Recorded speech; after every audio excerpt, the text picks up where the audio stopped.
Real recognize real. Real taste, unmistakably Sprite. Real refreshment, crisp lemon lime.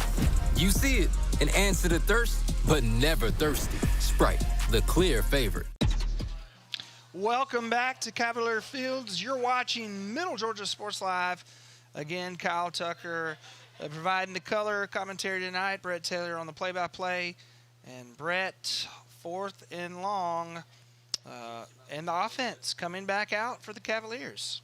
It's no man's land, Kyle. I think either you're going to pooch it or you're just going to try to throw something downfield. Heck, if you get the ball in number 7's hands, you never know what can happen. That's so right. that may be the play here. We got 3 receivers on the left side here.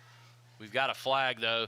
I tell you what, if that pass is on the mark, that's a touchdown. I think this flag is going against Mount DeSales regardless. I think it's going to be a formation penalty, and that'll be a turnover on down. So a win there for Coach Bellflower and his Lancers, as CFCA will get the ball on their own 27-yard line, it looks like. An unfortunate turn of events for the Cavaliers. I mean, they were in business with Devereaux, just carving up yards, and then they just stalled after an unfortunate run play and then a flag, and that killed their drive there. And so not what you wanted. Score update from down in Perry, 7-all between Brookstone and Westfield down there in Perry. So that is shaping up to be a good – we got good matchups all across the network here tonight. Some tie ball games, 7-0 score here, and then Tatnall Square on top 14-0. So keep an eye out on all 3 of those other contests going on. There's a handoff up the middle, and that is tackled after a couple yards, probably their best run of the night. And that was number 22, Jackson Lopez. No, excuse me. That was number 21, Shepard Tanner on the run. So a little bit more on the QB, Carter Welch, for Central Fellowship. When I was talking with him, we started talking about, college prospects and things of that sort. And he actually said that he's interested in going to school for aviation. There's a handoff there. He was looking at Middle Georgia State University's aviation program down in Eastman. And, Brett, that tracks, because if you're going to be a pilot, you've got to look at that cockpit, and you've got to be able to read all that information, process it, and be able to handle the plane and know what to do. And as a quarterback, you've got to be able to read the defense and process what you're seeing, and you've got to kind of, captain the offense and kind of guide them to where you're going to. And so to be a pilot or a quarterback, you've definitely got to be cerebral and know what you're doing. And so that was really interesting to hear that he was looking to go to aviation school. Westfield just took a 13-7 lead over Brookstone, and maybe having their first down here tonight as CFCA. We will see where he's spotted. It looks like they are going to move the chains, and CFCA will pick up their first down of the contest tonight. So good job right there of getting upfield and moving the sticks, Kyle. Yep. And you see some of the scores moving across the bottom there. Our new ticker, a feature That's that awesome. We've got some folks back in the studios that are updating that. You see Calvary Christian on top of Bethlehem Christian early over in Columbus, and we'll get some more score updates as the only game in town right now is GIAA Action handoff right there, and we'll go for not much, maybe a yard on the last-ditch effort there from number 12. That is Cole Bemis. A little bit more difficult to bring down than Shepard Tanner. Tanner a little bit more shifty, and that's going to bring up 2nd down, and, well, he didn't gain much. Maybe a half a yard, so maybe 9.5. I mentioned Carter Welch wanting to go to the aviation school down there in Eastman. Little quick random tidbit of trivia for you tonight. Jeff Goldblum, famous Jurassic Park actor, has actually been to that school. He had a feature there for his one of his TV shows that he has. And speaking of Jeff Goldblum, famous line, life finds a way. We're going to see if this Central Fellowship offense can find its way because they're starting to get something going here. I mean, it's 3rd and 9, but so far this is the longest offensive drive they've had all night. And so they lose yards there, though, yeah. so that's going to put them behind the chains. Here's what I'm interested to see, Kyle. As you said, can they find a way? Are they going to put the ball back in the air? We only saw the one pass attempt, and he was wide open. That was number 20, Gabe Blanks. He wasn't able to hold on to it, but maybe something down the field here. And Welch looking to throw. He's going to be flushed. And he's trying to get to the outside, but he can't. Number 9 makes the initial contact, and then number 20 cleans it up. That is Carson McElroy, and then number 6, excuse me, is that number 9, excuse me, Benny Perkins. Both of them tag team on that tackle, and that's going to bring up a 4th down, 15 to go. And I tell you what, if you're CFCA, you're going to try to punt it away from Harrell, but that's going to end the first quarter, Kyle. What a great, exciting first quarter. We had a punt return on the first time that Mountain DeSales touched the ball. They're up 7-0. They have the football coming out of the break. We'll take a quick break, and we'll be right back after this on Middle Georgia Sports Live.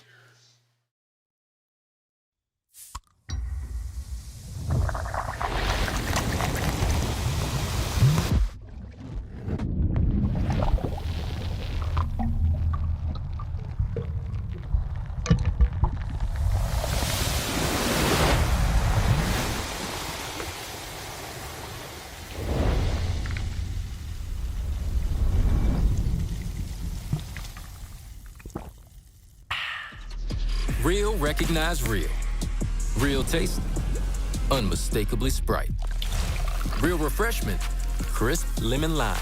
You see it and answer the thirst, but never thirsty. Sprite, the clear favorite. Real recognize real. Real taste, unmistakably Sprite. Real refreshment, crisp lemon lime. You see it and answer the thirst, but never thirsty. Sprite. When doubt surrounds your picture of tomorrow, hope from others can light the way forward. A whole team of people focused on what's next. Devoted to medicine that envisions the future, so you can do the same. The power of second chances is here at Emory Healthcare, but its beauty shines brightest when you bring it home.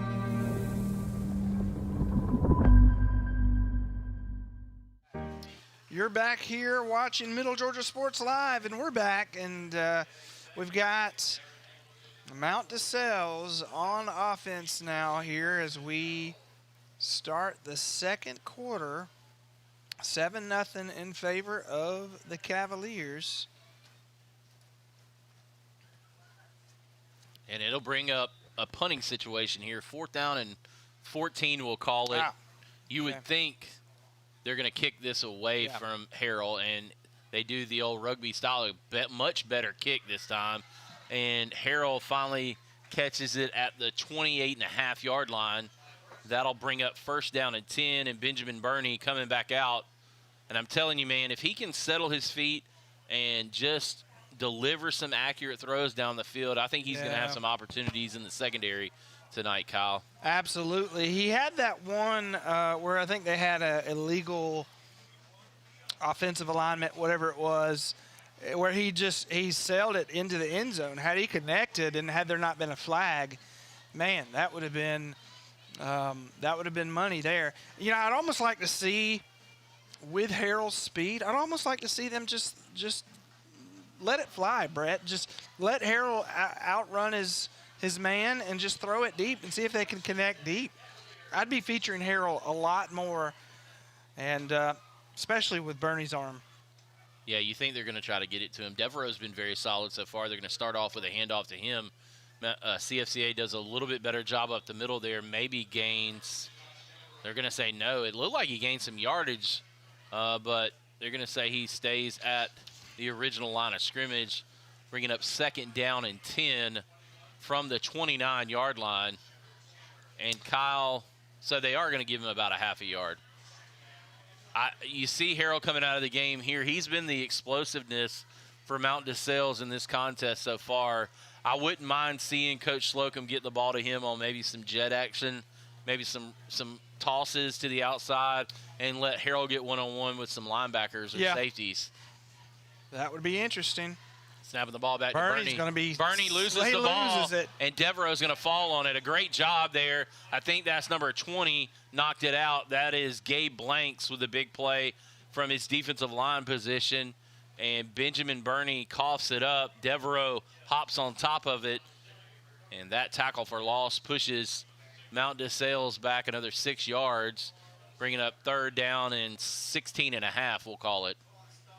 Right now, Calvary on top, 13-0 over Bethlehem Christian.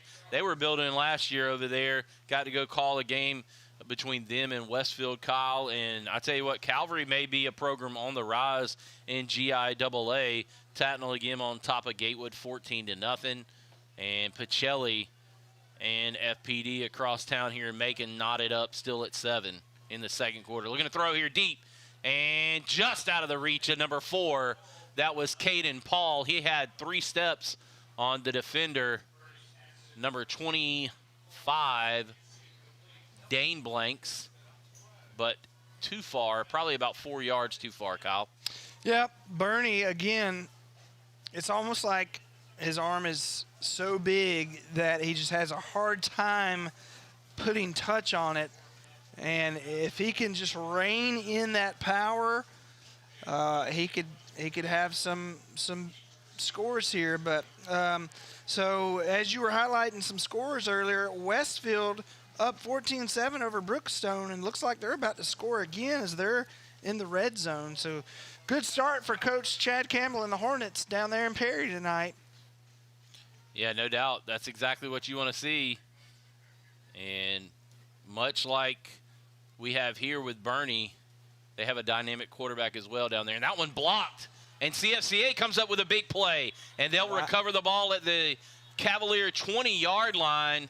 And it goes from bad to worse for Mount DeSales on this possession. They have a punt block, and the ball turned over at the 20-yard line for the Lancers. Kyle, that's exactly what CFCA needed to get back in this game. This has been an interesting game. You got 2 offenses with all the potential, but it's been the special teams tonight, Brett. You've had a return, punt return. You had a blocked kick just there for Central Fellowship. And all of a sudden, the Lancers in striking distance after that great punt block. That snap back, but here comes the Cavalier defense, 77 for the Cavaliers. Suffocating. I do not have him on the roster. Yeah, I noticed that. He's number 77. He's a big guy. I'm going to try to see if there's a 75 anywhere. There is a 75 down there. We do not have 77 on the roster. Not sure his number or name, but we will try to get that for you.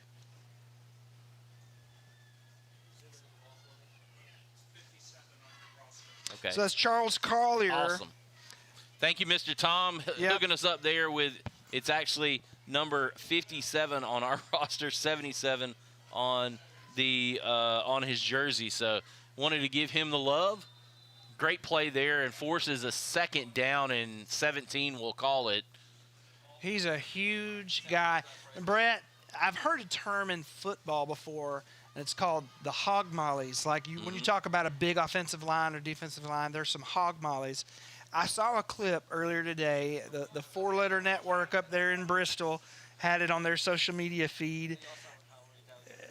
There was a team, I believe it was in Arkansas or Mississippi. They had their linemen come out of a livestock trailer for the opening game. They pulled a truck up on the track and had a hog trailer, and they had their linemen run out of a hog trailer. I was like, that is original there. But 77, he's a hog molly, man. That was a great tackle. He's a big young fella, no doubt. And some pressure here from the end. Going to throw a screen and got some room. Number 12, that is Cole Bemis, and he gets upfield, gets almost all of that yardage back, and gets back to the original line of scrimmage. 3rd down now, and 11, we'll call it. A great play design, little misdirection, and right now CFCA finds themselves at the 22-yard line. Brett, that's been trying to score, trying to tie it up, man. Yeah, that's been one of the best offensive plays of the night for CFCA. 100%, man. they have definitely struggled running the football up the middle, but there you see some misdirection. We'd like to thank our sponsors here tonight, Coca-Cola, as well as Emory Healthcare, and also BCI Insulation. Looks like we're going to have some movement up front. This may be, it's either going to be encroachment on Mountain DeSales or there's going to be movement in the middle there from the offensive line. We will see what the call is.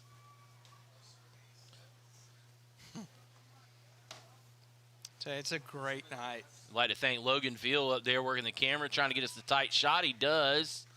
And we've got some discussions there. You can see on your screen.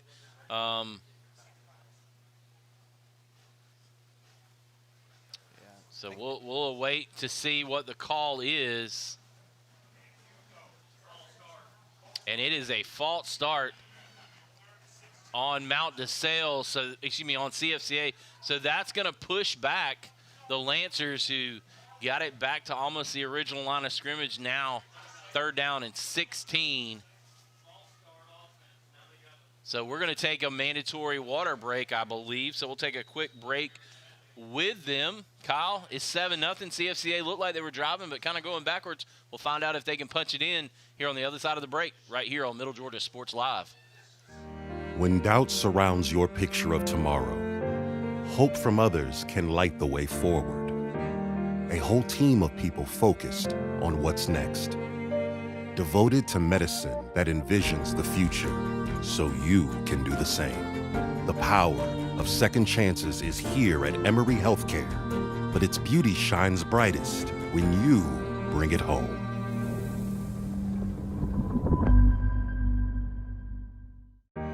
When doubt surrounds your picture.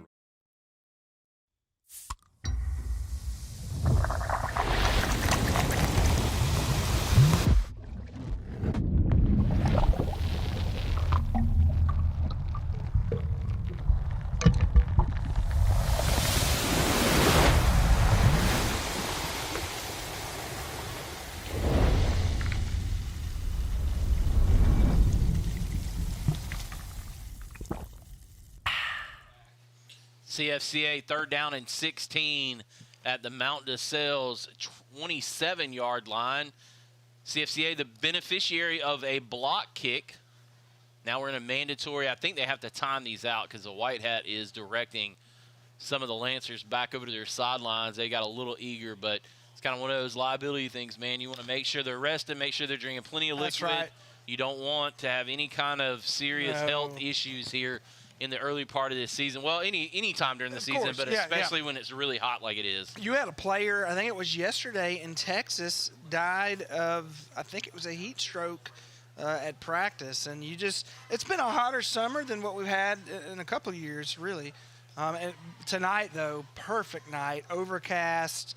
We've had rain pretty much every day this week, and you just couldn't have asked for better weather tonight. But, yeah, like you said, you want to be safe. Yeah, so I'm excited to see how this thing plays out. Mountain DeSales looked like they had gotten things really rolling there in the early part, but right now things have bogged down. They had the penalty, or not the penalty, the block punt. That really hurt things, but their defense has come alive here on this drive for CFCA and pushed the Lancers back. We'll see if what Coach Bellflower on the other side comes up with. Coach Slocum obviously trying to force maybe some more negative plays and push them out of any kind of field goal attempt. And then you kind of put them in a kind of the same position that the Cavaliers were in. Yeah. Do you punt it? Do you go for it? What do you do? 4th down and forever. So special teams and field position has been key for tonight for both sides. So looking to throw the wheel route, and he's got him, but the ball thrown out of bounds. The quarterback, Welch, takes a lick there, and somebody's pointing. I don't see any flags on the play. Looks like it's going to bring up 4th down and 16.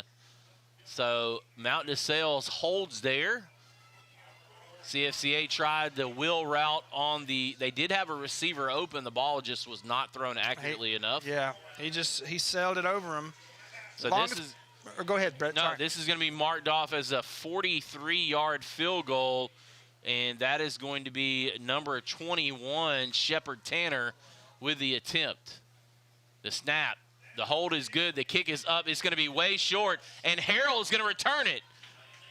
I don't think you can return it in high school, but maybe you can. We'll see. It's not going to matter because it's going to come back. He's going to go for the touchdown. It's going to be the most exciting return you've seen, but there's 2 flags down inside the 5, and unfortunately for Harrell, this is all for naught. Bryson Harrell with another spectacular, and we may get another personal foul with pointing or taunting at the end of it. We'll see. Brett Whitecap threw up touchdown, so we're going to see what the flag is. So the result of the play is a touchdown, but because of the flags, it's going to bring it back. I think they're going to get an illegal blindside block inside the 5, and man, that was you may get a celebration penalty. But I did not know you could return. I know in college you can, definitely. Auburn and Alabama.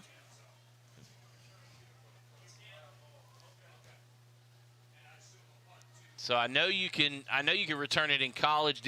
I thought once it entered the end zone in high school that it was a dead ball. Yeah.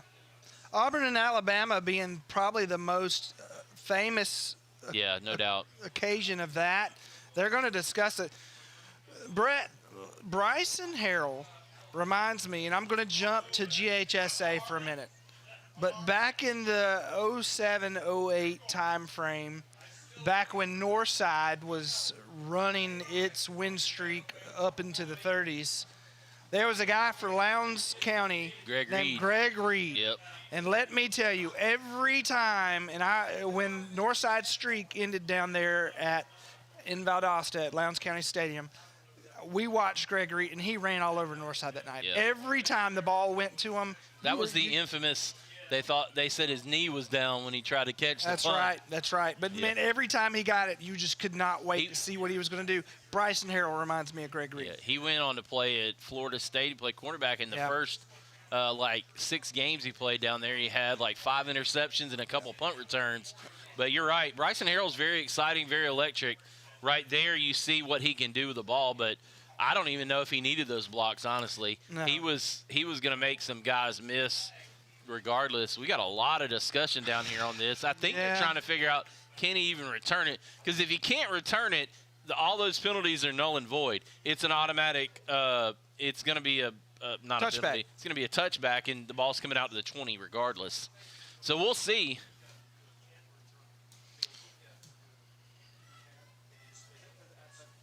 You would think, this doesn't happen often, but you would think they would know.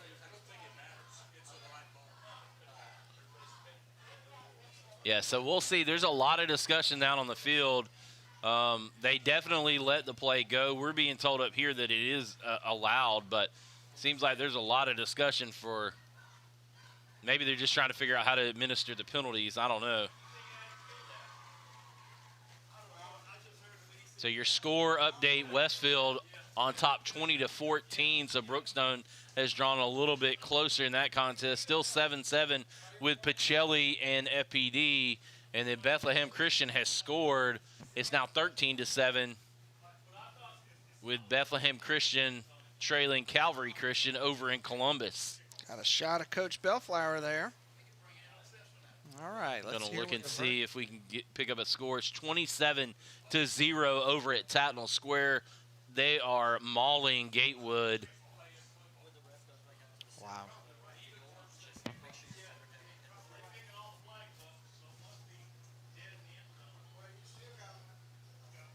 So, some speculation here. All the flags have been picked up. The white hat discussed with the Central Fellowship, and now he's talking with Coach Slocum here on the Mount DeSale side. Man, this has been a long pause in just trying to figure out what's going on. Yeah, there's no doubt. Over at FPD again, 7-7, and it looks like we have some of the same type of play over there as we do here with lots of penalties and whatnot. Here we go.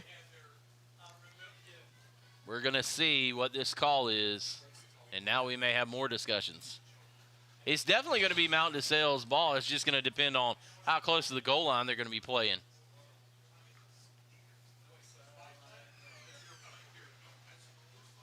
Brett, it's the first game for everybody, even the refs. No doubt. So it's a personal foul, illegal blindside block on Mount DeSales, and then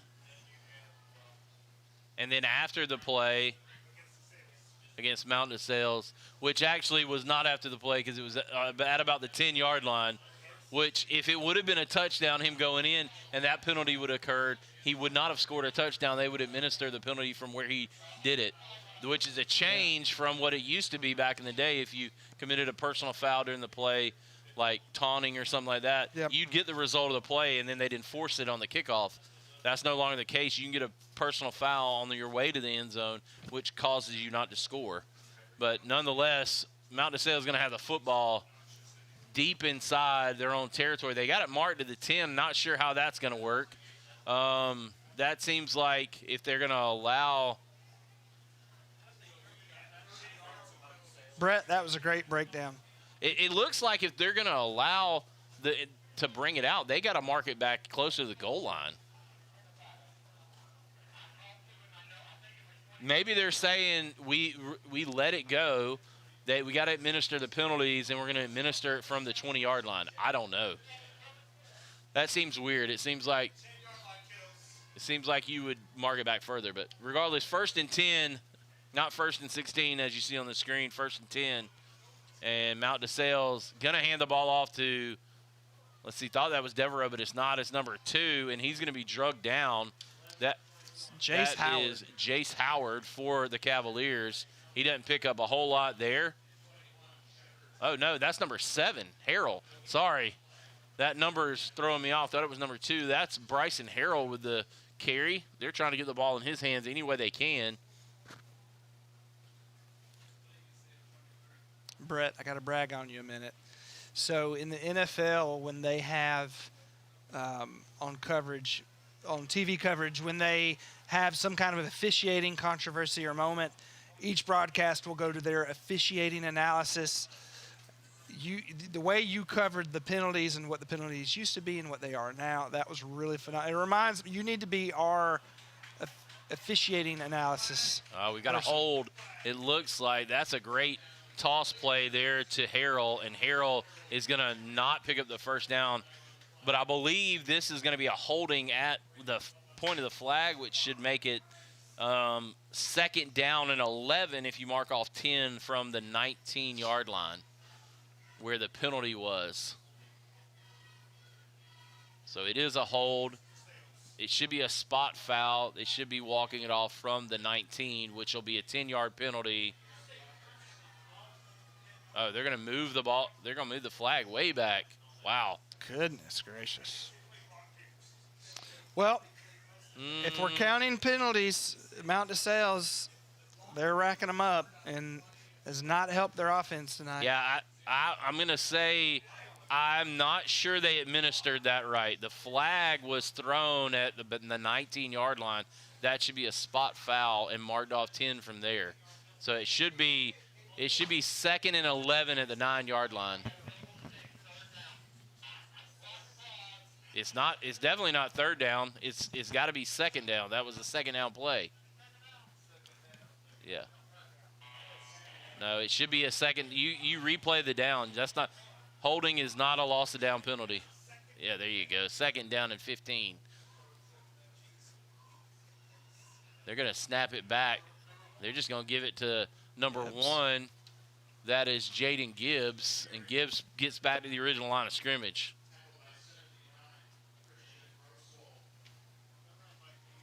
Yeah. It's definitely some interesting officiating tonight. Well, as you mentioned, both teams are getting in the groove of football, and so are the officials. Trying to figure out how you administer things, what is the right way. And there's been some odd stuff that's happened in this game so far, so you definitely don't envy the officials having to – No, you don't. To administer these things. Bernie and the Cavaliers in the shadow of their own end zone. Bernie going to go to the air, looking to throw. He's going to scramble, gets to the outside, and he's able to stay up, trying to look and throw. He almost just runs over a defender, but he's finally tackled inside the 5-yard line down at the 3.5. and it'll be 4th down and a punting situation from there. Brett, I was interested to see, me and you were discussing during one of the earlier breaks about Carter Welch's speed and, whether or not the offense they have kind of fits his speed. We haven't really seen Bernie run a lot. Not even in the scrimmage did we see him run. I don't know that you could call that play really a running. It was more, he was just kind of shifting around, trying to find an opening or trying to make something happen. But I'd like to see what his speed is. But yeah, without a doubt. Looks like we may have a timeout here from Mount DeSales. So we'll take a break with them. The Cavaliers lead 7-0. It's gotten a little bit sloppy here in the second quarter. Hopefully things tighten back up. You're watching GIAA football right here on Middle Georgia Sports Live. When doubt surrounds your picture of tomorrow, hope from others can light the way forward. A whole team of people focused on what's next. Devoted to medicine that envisions the future so you can do the same. The power of second chances is here at Emory Healthcare, but its beauty shines brightest when you bring it home.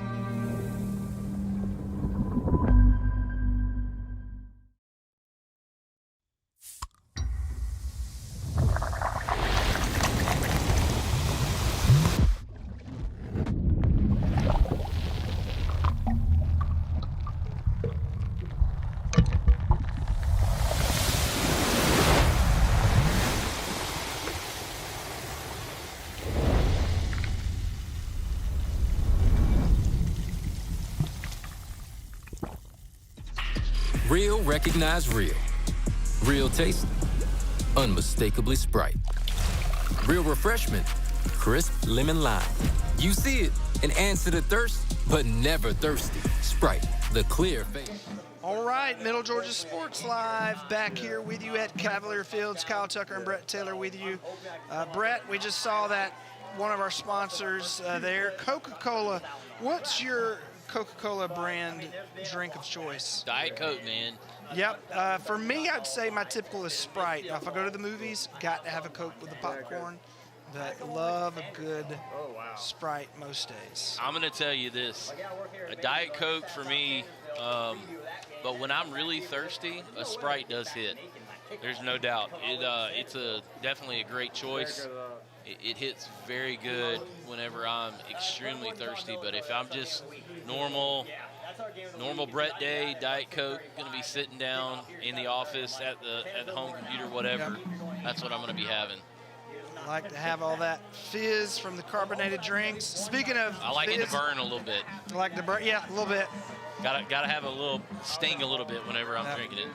But talking about fizz from a drink, these two offenses are fizzing out and are kind of flat tonight, Brett. They get a little thing going there for a little while, and then they just kind of stall out. Yeah, I mean, early on in the season, it's difficult. Mount DeSales came out and looked sharp on their first full drive. They got the ball inside the 20-yard line, and then they kind of bogged down. And then the last couple of possessions, we've seen them really struggle. CFCA hasn't really been able to get anything going all game long, and we're going to have a fake kick inside their own, and that's going to be short of the first. Brett. And, wow. What do you make of that call there, Brett? I think the concern about getting it blocked, and you have probably the best, most dynamic player on the field. True. But just short of the first down, maybe 2 yards.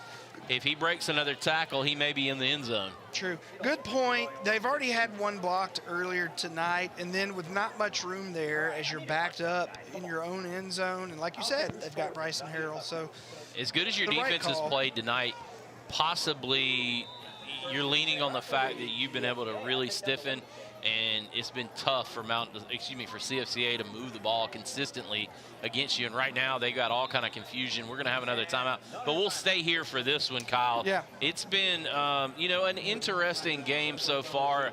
Obviously, Harrell's kind of been the shining star, if you will, for I think probably the whole game. He's had the big kick return. We did see another kick return on a field goal attempt.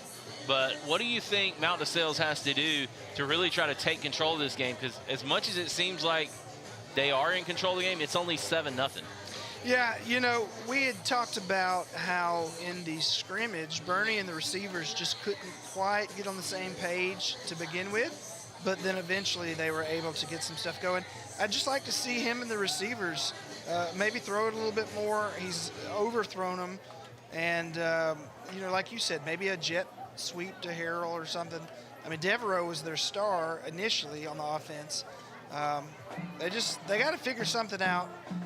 And maybe go back to the run here. You got 5 minutes. See if Devereaux can get you downfield a little bit. And then if you can get close enough, maybe hit one of your receivers. But to have all this talent on the offense and not put up any points so far is a little puzzling, to say the least. Well, it started out in the run game. It looked like, you know, they were really going to be able to make some hay, but it slowed down a little bit. CFCA, you got to give them credit on defense. They've really made some adjustments. And right now, Coach Bellflower's got to get on the sideline with his Lancers and say, look, these opportunities right here, we've had one already, and it went, you know, didn't go our way. We've got 5:18 to go here in the first half. We need to take advantage of one of these great field position possessions, and if we don't, we're maybe going to be looking at this later on in the game and wishing that we would have, especially if Mount DeSales starts getting rolling on offense. But Coach Slocum, you obviously can see his confidence in his defense with the decision there to let Bryson Harrell run the ball out of the end zone. And again, I think you know how strong you are up front. You've had some openings for CFCA in the back end. Can the defensive backs for Mount DeSales hold? And conversely, can the Lancers hold up and keep Welch upright long enough to try to complete some stuff downfield? Yeah, this will be at least the second time this half that the Lancers have had field position at the 50 or shorter. And if you're Central Fellowship, if you can't capitalize on this one, you got to go to halftime and figure something out. So at the half over at FPD, it's 7-7. Both Vikings. Vikings going to win in that contest. Pacelli and FPD knotted up. Here we are back. Welch looking to throw. They're going to throw out into the flat. They hit the tight end, and he gets absolutely blasted. But he's going to pick up the first down, and that was Blanks on the reception. No, excuse me. That was number 21, Shepard Tanner, on the reception. And there is a flag, and it's going to go. We're going to see who it's going to go against. I don't think they're going to say he led with his helmet there.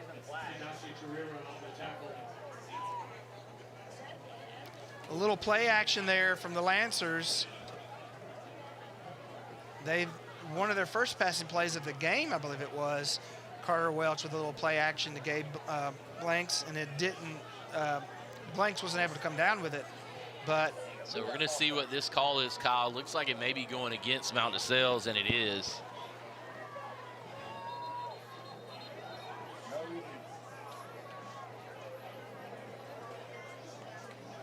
So we've got another flag on top of that flag. So this may end up. Is that on 55? If that's his second unsportsmanlike, he'll be disqualified from the game. Is that his second one this game? If it is his second, I don't know if it is. Let me say, I had wanted to hint on this earlier and hadn't got into it. Bryson Fletcher had an unsportsmanlike during the scrimmage last Friday, and here he does again. He's got another one. Coach Slocum is going to have to get with him. He's one of the leaders of the defense, and I get that you want to play with passion and energy, but you can't cost your team just racking up unsportsmanlikes in back-to-back games like this. You've got to keep your composure. So unsportsmanlike conduct on Mount DeSales, and then another unsportsmanlike conduct on Mount DeSales, and he is now out of the game. So that means he will miss the next game, I believe. So not only does that decision cost him the rest of this game, that'll cost him game number 2. I believe it's how that's. So that's unfortunate. That is not what you want to see happen. You know, I saw that last year in the playoffs in a game we did where a player had an earlier altercation, we'll call it, where it really wasn't his fault, and they gave him unsportsmanlike conduct. You know, one of those deals where you retaliate after you've been hit or whatever. Yeah. And then something happened late in the game, and he missed the second round of the playoffs because of it, because he had already had one penalty. We saw that in the World Cup. Yeah, and Bryson Fletcher is a senior, and you've got to lead better when you're a senior. So 1st and goal from the 3-yard line. We'll see if Welch can punch it in here for the Lancers. He's going to take a direct snap. He'll cut it back across, and he does get in. Touchdown, Lancers, and now it's 7-6. And all of this after the benefit of the unsportsmanlike penalties after the big pass play gets CFCA down inside the 5-yard line, and it's 1 point away from being a tied ball game. So Carter Welch, we talked about his speed earlier, and he keeps that one for the first score for Central Fellowship. So they finally do capitalize on that field position, assisted by, like you said, the penalties from Mount DeSales.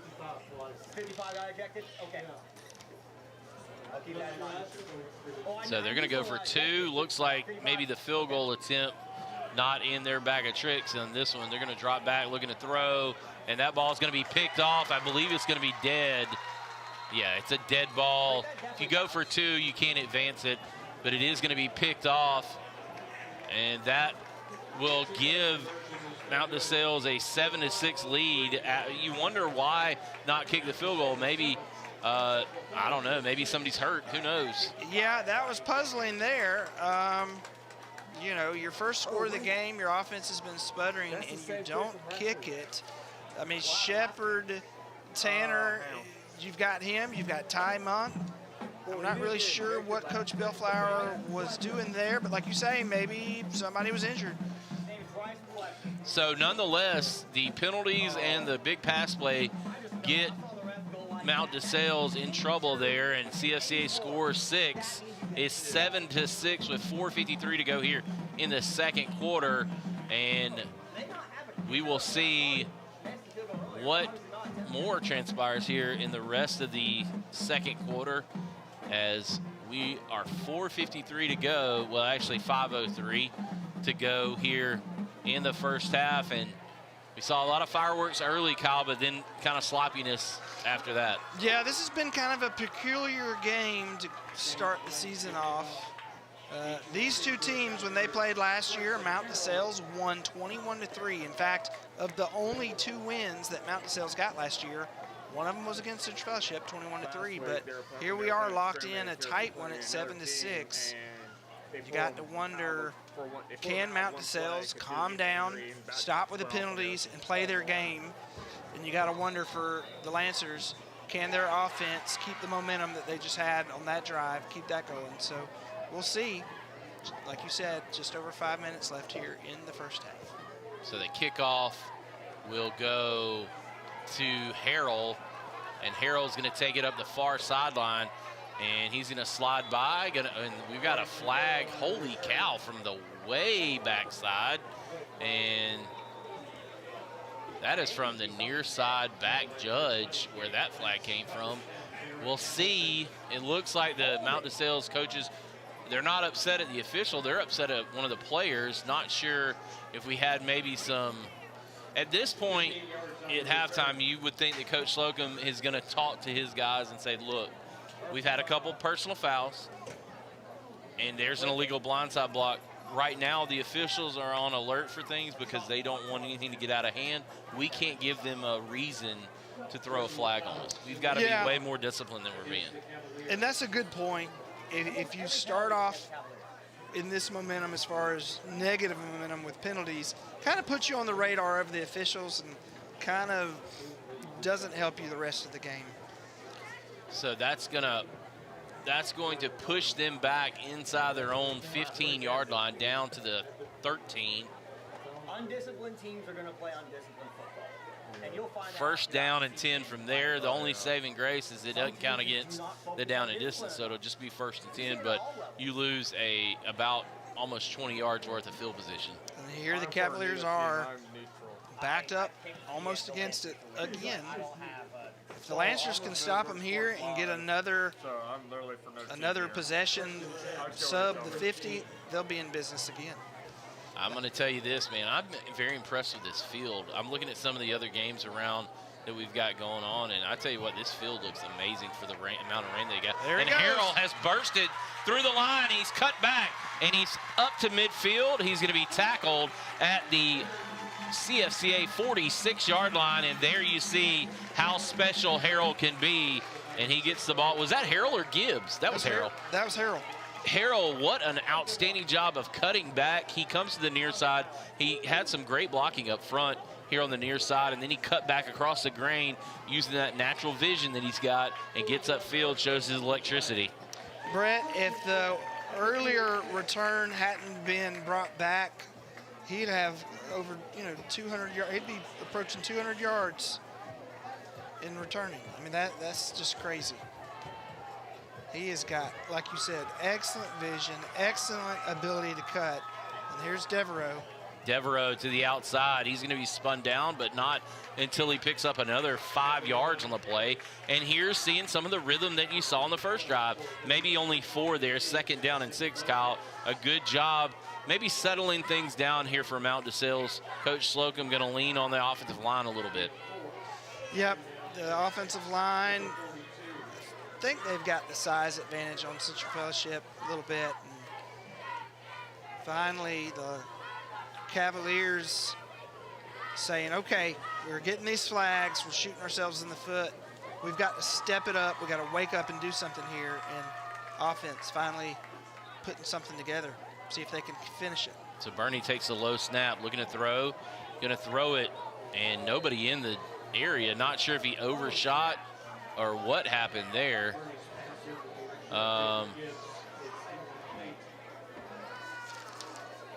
And that's going to be an incomplete pass. I'm thinking maybe Coach Slocum and the offensive staff there thought, hey, let's take a shot. It's 3rd down and 2nd down and manageable. Yep. Maybe we can catch them. And we know we're in field position here where we might, if we get a good pickup on 3rd down, we might go for it anyway. So let's take a shot on 2nd, but nobody was in the area there on the pass attempt. Yeah, you had it down to Gibbs, so like you say, go for the pass. You would think that Harrell or Devereaux, good chance they're going to get the ball here. And a bad snap, they're going to throw it out, and Harrell gets it. Somehow that play ended up picking up about 3 yards, and will bring up a 4th down and manageable. So exactly what I said, you thought that if you get the ball out. Right now, the snaps are really hurting the rhythm of Mount DeSales. If they could get a clean snap, I think they've got some plays and some running lanes. You would think this ball is going to go to either Devereaux or Harrell yet again, although Gibbs has definitely been the kind of player that really could create some offense as well, create some electricity on the outside. Yeah, they struggled with the snaps during the scrimmage game last Friday, and that seems to carry over here. Another flag. Harrell with the ball again. Oh, there may be 12 on defense for CFCA. 2, 4, 6, 8, 10. Oh, excuse me, 12 on offense. So this is going to be an illegal substitution on the offense. And if you're Coach Slocum and the Cavaliers, you've got to get this figured out this week. These flags. I still think you may go for it here. It's going to be 4th down and 8 maybe. I don't know, man. As difficult as it looked earlier to punt, you would hate to get a punt block here and let them pick up 25 yards in field position or something, where you could go for it, potentially bust one with Harrell. It's going to be tough. I'd get the ball in the hands of one of your playmakers. I mean, with 2.5 minutes to go, do you risk it and see what the Lancers can do with a 2-minute drill if you don't get it? So it looks like Mount DeSales will take a timeout. We'll take a break. We'll hear from Coke, and we'll come back with the rest of this first half right here on Middle Georgia Sports Live.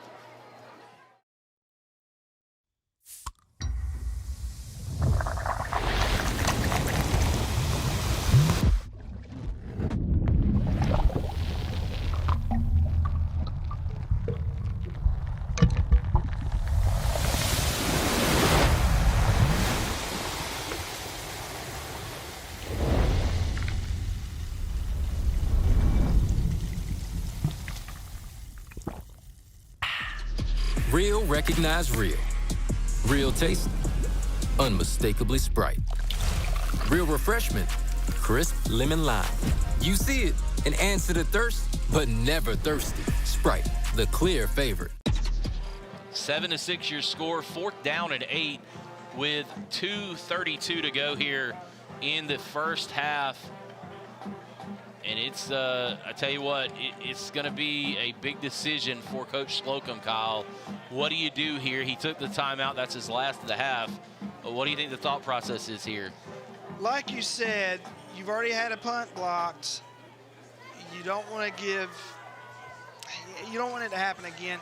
I'd almost go for it, and if you don't get it, you're basically saying to the Lancers, hey, 2-minute drill, 50-something yards to go, we'll take that chance. So I'd throw it out to Harrell in the flats and see if he can use that speed to I mean, he can bust for 8 yards easy with his shiftiness and speed. So I'd give it to Harrell and take a chance.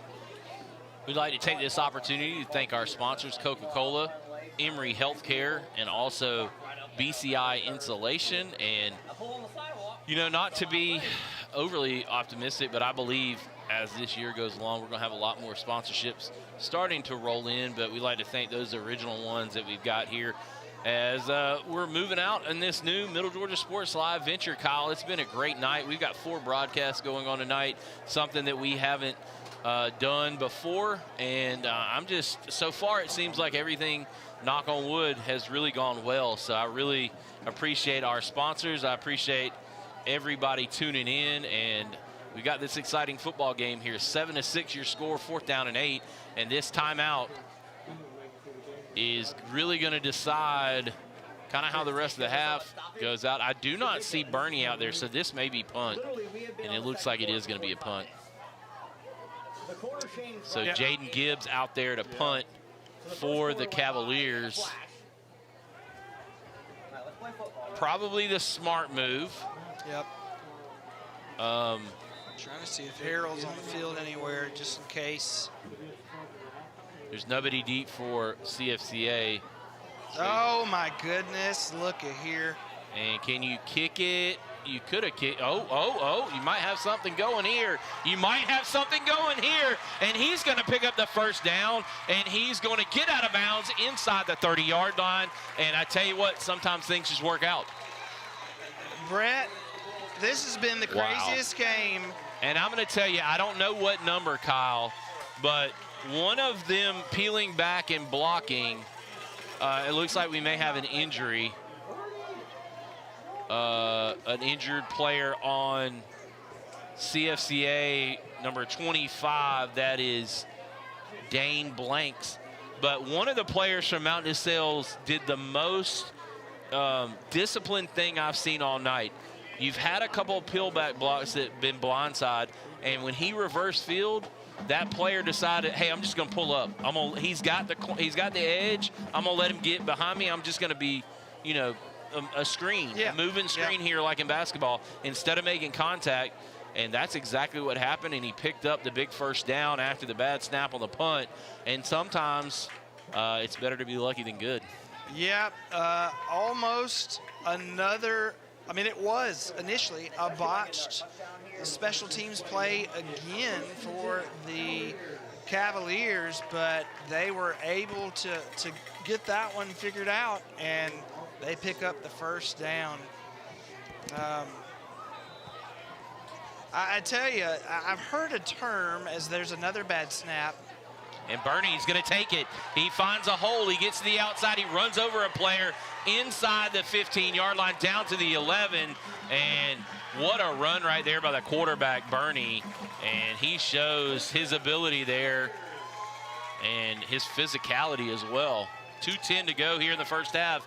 And Mount DeSales has something brewing here on this drive. Yeah, I had said earlier I wanted to see Bernie's athleticism, and there he shows it. But there's a term I've heard where, and they've used it, I think, in baseball, where like a closer gets in trouble but then gets out of trouble, and they say, oh, the closer there set the house on fire so that he could run in and save the baby. And the Cavaliers kind of set the house on fire there by botching that punt. and then only to save it and get a lot of yardage there. And so it's kind of been the night for the Cavaliers, just kind of messing things up, only to have some good plays shortly after. And there's a delay of game. Sometimes I think maybe they're just padding their stats, making it even more yards to try to come back and make a play. Yeah.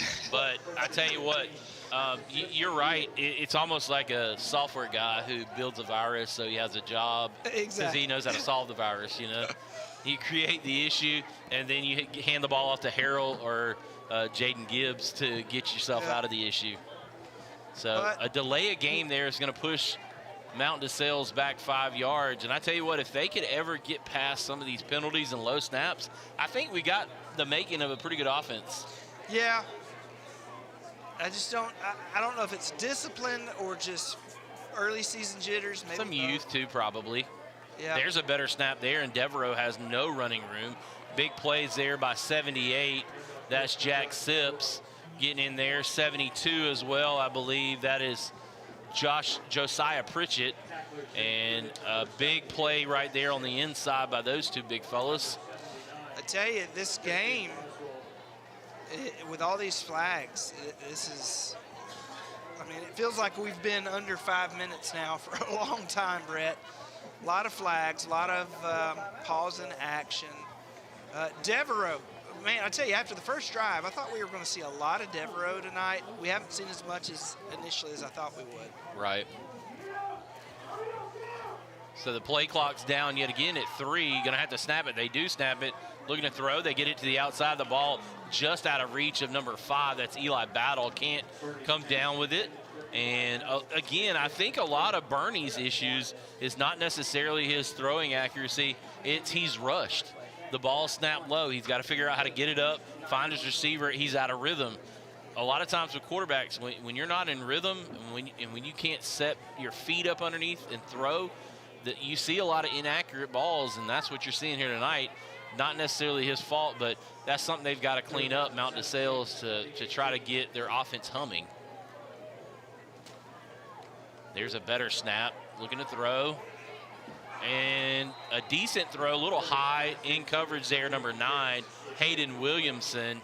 And are we going to see a field goal kick attempt, or is this going to be another go for it on 4th down and 15? You're definitely not going to punt here inside the 20-yard line. And Brett, Bernie had time there. He just kind of stepped up in the pocket and threw it, but overthrew his man. And again, like you said, if you're being rushed, or it's been a little bit of everything. So John Millage leading Brentwood 21-7 over in, I think that was over in Sandersville. Tatnall 34-0 over Gatewood. We got our score here, and there he drops back looking to throw and over the top, and just cannot get the ball down. He had him open on the underneath, and that's going to be a turnover on downs with 1:08 to go here in the first half. And as you mentioned, Kyle, it's taking a long time here to end this first half of play. 7-6 your score. I'll keep running down some scores. You've got Westfield on top at half, 27-14 over Brookstone. And then FPD Pacelli still tied 7-all here at half. We'll see. Brett. We'll see. We just heard some stuff here in the booth. Oh, gotta love the religious banter back and forth. Yeah. It's always fun. So we're talking about some of the other scores. Central Fellowship was in 2A, Class 2A last year. They're in 3A now. They're going to play the likes of Deerfield, Windsor, Terrell Academy, Westfield, and then Tift area. So there's a pass. Cole Bemis there on the reception, but Central Fellowship stepping up in classification this year, Brett. What do you think about that? Yeah, I mean, it's one of those deals where when your enrollment hits a certain amount, that's what happens. You're going to have some growing pains, I think, in that AAA ranks. You got a lot of good teams. Yeah. You got likes of Deerfield, Windsor, Tift area. Yeah. Obviously, John Millage is back on the upswing after a year being down, and then they win a state championship over Deerfield, who was undefeated last year. Yep. Up until that point, you've got Westfield, who's a perennial power in that AAA rank. So it's going to be tough. Valwood goes down in classification, which is a little unusual. You would think that Val would, but they do hover, and there's a great defensive play there. They finish off number 12. Cole Bemis does the defensive line there. Number 30, Dexter Scarborough, with a big play there. But Kyle, Coach Bellflower, I think he's got an uphill battle, but I think he's got some guys. You can definitely see there's some size there on the line, and that's going to help. He's just got to get the offense grooving a little bit better, and it's hard to do in the, here in the early part. You're talking about we've started the season at August 14th. Which seems crazy. That is very early, but a lot of this stuff right here, especially on the special team side, which has kind of dictated how this game has played out. A lot of this stuff is the first time you've seen some full live action on this, other than against your own squad. And with these lower numbers, with these private school GIAA schools, they don't have a huge roster like you would on a public school side. Nope. It's hard to get and simulate that look during a practice. It is, and you're talking about an uphill battle as the Lancers move up in classification. They're holding their own here against a Class 4A school. And, but like you said, roster, there's that limitation. It's early in the season. You're still getting your rhythm, working out the jitters. You can definitely tell, Kyle, that the offenses are behind the defenses, but that's going to send us to the half, Kyle. It's 7-6, Mount DeSales on top. They've had a couple of drives they probably should have punched it in. It should be probably a little bit more breathing room for the Cavaliers, but you got to give CFCA a lot of credit. They fought, they've hung around, they got the score they needed, and they're just going to try to find a score in the second half and see if they can't steal one here off 475 here at Cavalier Fields. It's been a great first half so far. It has. Next half, all I got to say, Bryce and Harrell. Can't wait to watch more of them. It's been an exciting game. Absolutely. So we'll head to the break. We'll come back with some analysis and some thoughts on the second half. You're watching this GIAA matchup right here on Middle Georgia Sports Live. Real recognize real. Real taste, unmistakably Sprite. Real refreshment, crisp lemon lime. You see it and answer the thirst, but never thirsty. Sprite, the clear favorite. When doubt surrounds your picture of tomorrow, hope from others can light the way forward. A whole team of people focused on what's next. Devoted to medicine that envisions the future, so you can do the same. The power of second chances is here at Emory Healthcare, but its beauty shines brightest when you bring it home.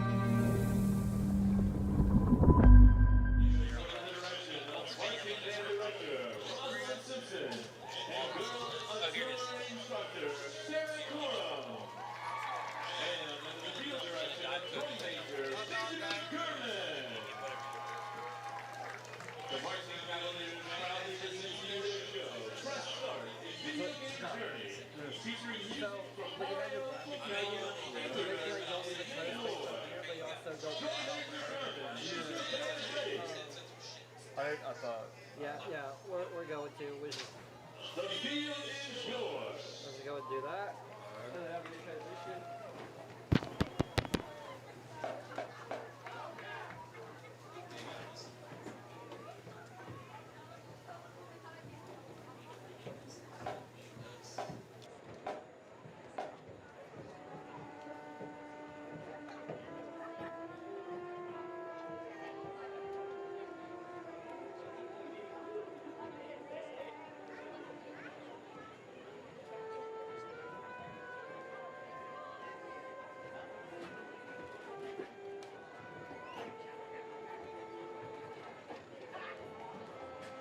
You're free until halftime to do whatever.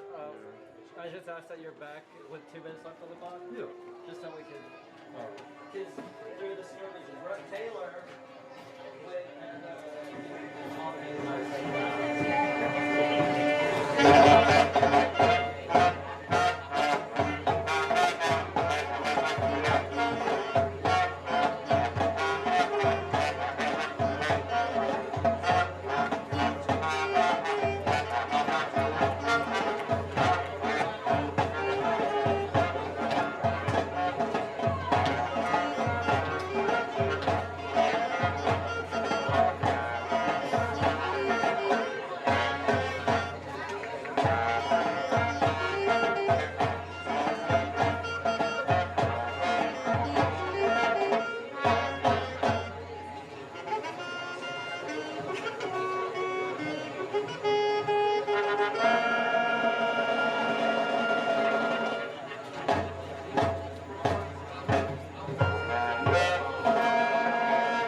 you to Spillers Orthodontics for supporting tonight's Fall Active Sports Night. With offices in Macon and Warner Robins, Spillers helps families achieve championship smiles with braces or Invisalign. Consultations are complimentary and no referral is needed. Stop by their table and near the gear trailers to learn more. Thank you, Spillers Orthodontics, for supporting our athletes and community. Go Cavs! Looking for a chance to hit a hole-in-one? Stop by the In and Cross Swords table to purchase your raffle ticket for the upcoming Cavalier Classic Golf Tournament on Sunday, September 20th. Don't miss your chance to win, and thank you for your support of Cavalier Athletics.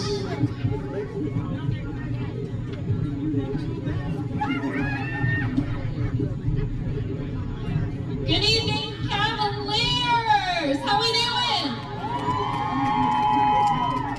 We are so excited to come back to good old football season. And we're going to do some fun, exciting experiences while you're at Cavalier Fields.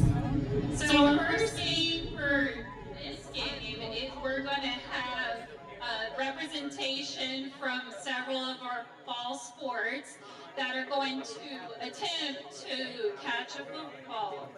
And none of them are football players, so we will start with Brooklyn Williams.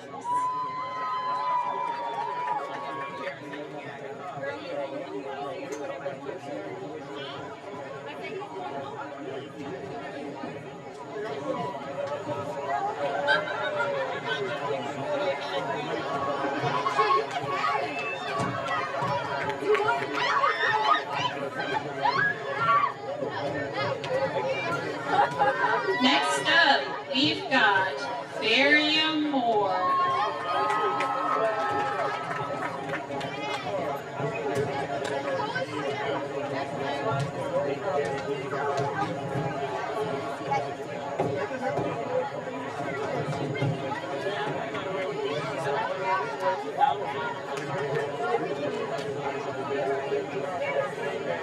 Next up, we've got Cole Steele.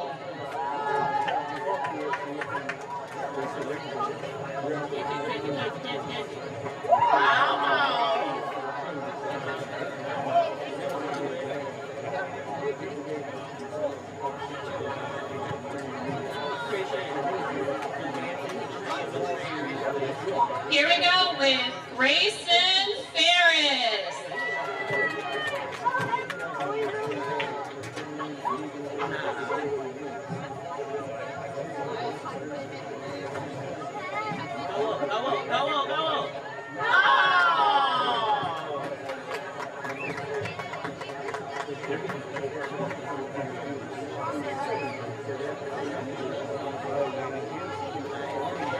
Next we've got Robert Durbin.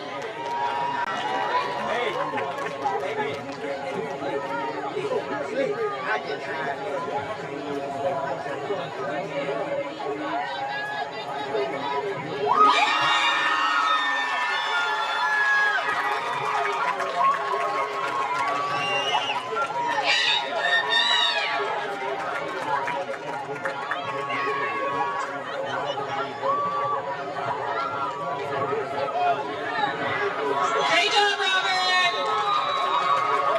Now here we go with Hope Hairston.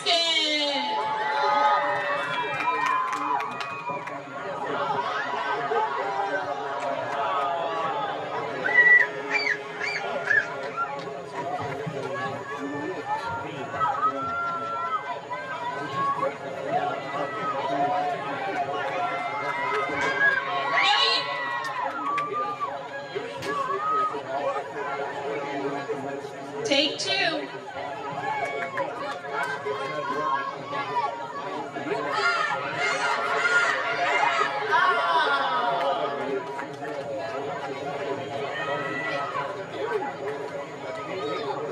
We got our faculty up here with Miss Sarah Cora.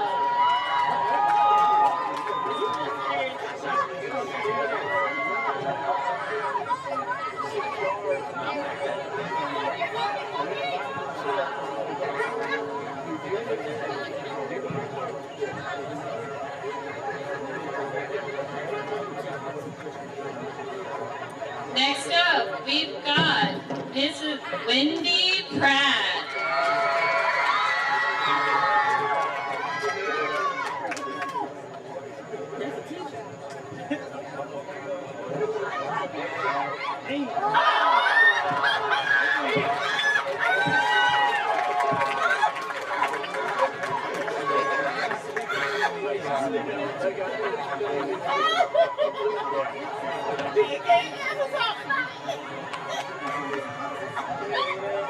Last but certainly not least, we have Coach Robert Ochi.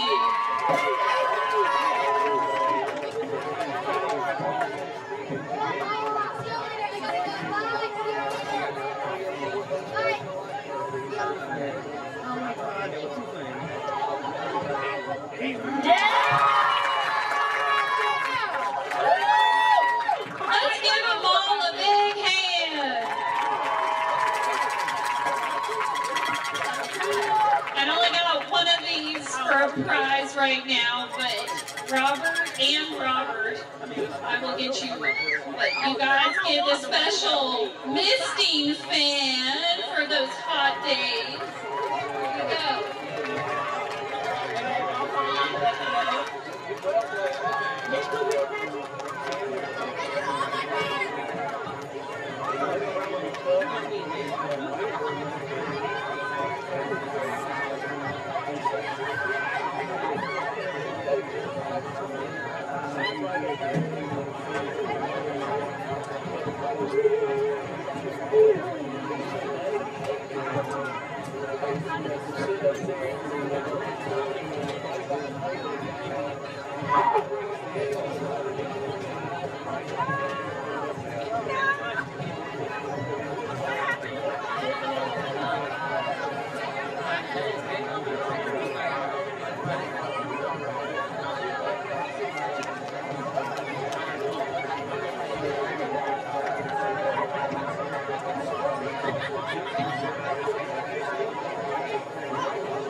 When doubt surrounds your picture of tomorrow, hope from others can light the way forward. A whole team of people focused on what's next. Devoted to medicine that envisions the future so you can do the same. The power of second chances is here at Emory Healthcare, but its beauty shines brightest when you bring it home.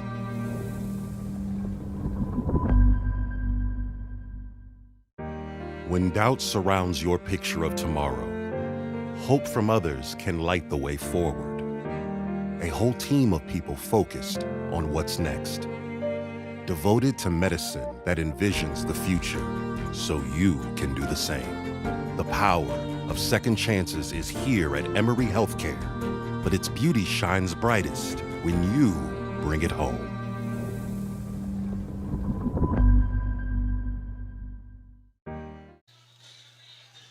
Halftime here at Mount DeSales, and your score at the break is 7-6. Mount DeSales on top. A little bit of an unusual occurrence as Mount DeSales was up 7-6 on a punt return, and not sure what's going on there. Anyways, Mount DeSales went up on a punt return before they even touched the football from Bryson Harrell, and about a 50-yard touchdown run on the punt return, and then coming back later on in the second quarter after some penalties and a good pass play for CFCA, they were able to get the ball down inside the 5-yard line. They finally punch it in as Carter Welch plunges in from outside at about the 3. They go for 2. It is picked off, and your score is 7-6 because of that. Right now, down in Perry, you have Westfield on top of Brookstone 27-14, and over at FPD here in Macon, it's all knotted up 14-all. Tatnall, a big winner tonight right now, 34-0. And you saw some of the scores there. John Millage on top of Brentwood, 21-7. You've also got Bethlehem Christian. They're trailing over in Columbus at Calvary, 16-7. That's in the third quarter. So we'd like to thank Mr. Tony Morgan for help bring all of those scores to us. He's keeping an eye on things, and I tell you what, this is a 1-point game here, 7-6 your score, and it's really anybody's contest. We'll take a quick break. We'll come back. Me and Kyle will give you some analysis as we head into what Mount DeSales needs to do in the second half to get a victory here as they are facing off against CFCA. Again, your score is 7-6. We'll be right back on Middle Georgia Sports Live. Real, recognize real. Real taste, unmistakably Sprite. Real refreshment, crisp lemon lime. You see it and answer the thirst, but never thirsty. Sprite, the clear favorite. When doubt surrounds your picture of tomorrow, hope from others can light the way forward. A whole team of people focused on what's next. Devoted to medicine that envisions the future so you can do the same. The power of second chances is here at Emory Healthcare, but its beauty shines brightest when you bring it home.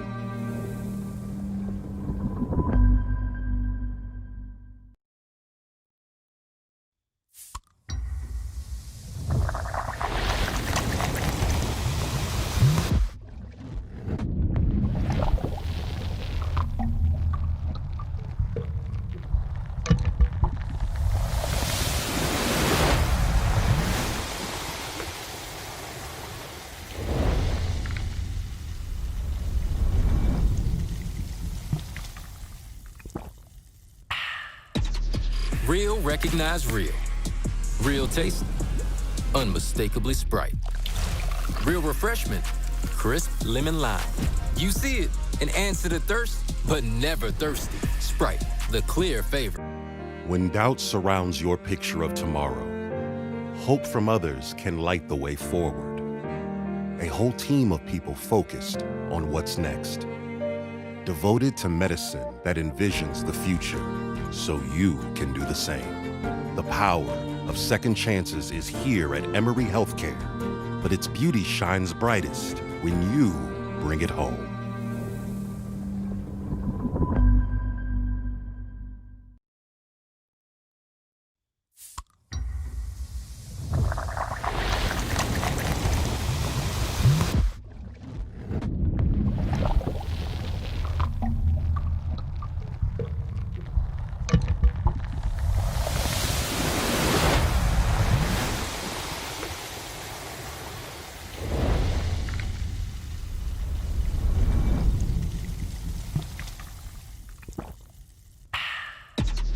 Real recognize real.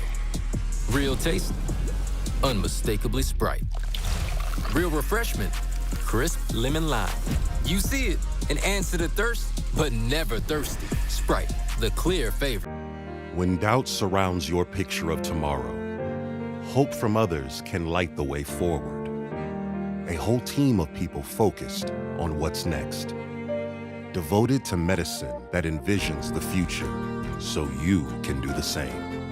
The power of second chances is here at Emory Healthcare, but its beauty shines brightest when you bring it home.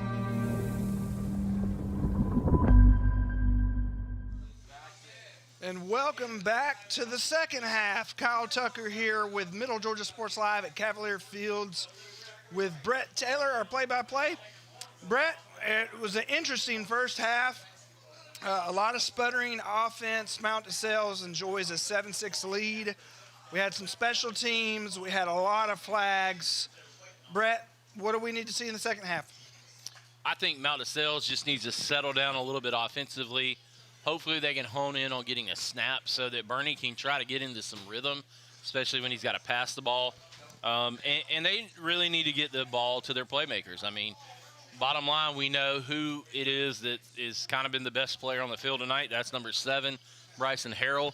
You throw in Jaden Gibbs in there on that one play that kind of you had the mix-up with a snap, and those have been the guys that they've leaned on. Devereaux had a good first quarter. We need to see some more from him. But right now, Mount DeSales, it's just all about rhythm. They haven't been able to get into a rhythm on offense. When they have, they've looked really good moving the football, but then they get inside the red zone and they bog down a couple of times. They probably should have 3 scores in this game. Probably 21-6, maybe 21-10 this game should be. But, you know, when you lose some execution there in the red zone, that leads to a 7-6 score at half, and that's where we are. And right now, Coach Slocum, he's got to preach, I think, some more discipline from his guys. You saw a little bit of that with Jaden Gibbs' punt team mishap with the ball being on the turf, getting away from it, and then one of the blockers from Mount DeSales pulled up instead of getting a blindside block. So you get the first half kick, you get it, you take it upfield, you try to put one in the end zone and try to get a little breathing room. For CFCA, I think Carter Welch found some breathing room there in the throwing game and was able to get some passes off. I think you're going to have to throw the ball to try to win this game if you're CFCA. They just cannot move Mount DeSales off the line right now. Yeah, you got to wonder if the Lancers are going to kick it away from Harrell here, as he is a absolute weapon in the return game. So that one kicked back. Nope, goes to him. Goes right to Harrell. He is looking for a lane up the middle. He gets out to almost the 40-yard line. He's still up, and he'll be just shy of the 40. So that is where Mount DeSales will have great field position to start this second half. And Benjamin Burney will come out and see if he can't get some more rhythm here on the offensive side of things. Yeah, as I mentioned in the scrimmage last Friday, him and his receivers couldn't quite get on the same page initially, and then they got it figured out as the game went on. This first half, I don't know if he had any completed passes from my account, and so we'll see if he can get it together here. And if you're this Lancers defense, just keep doing what you're doing and give your team some field and position advantage. But we'll see what Bernie does.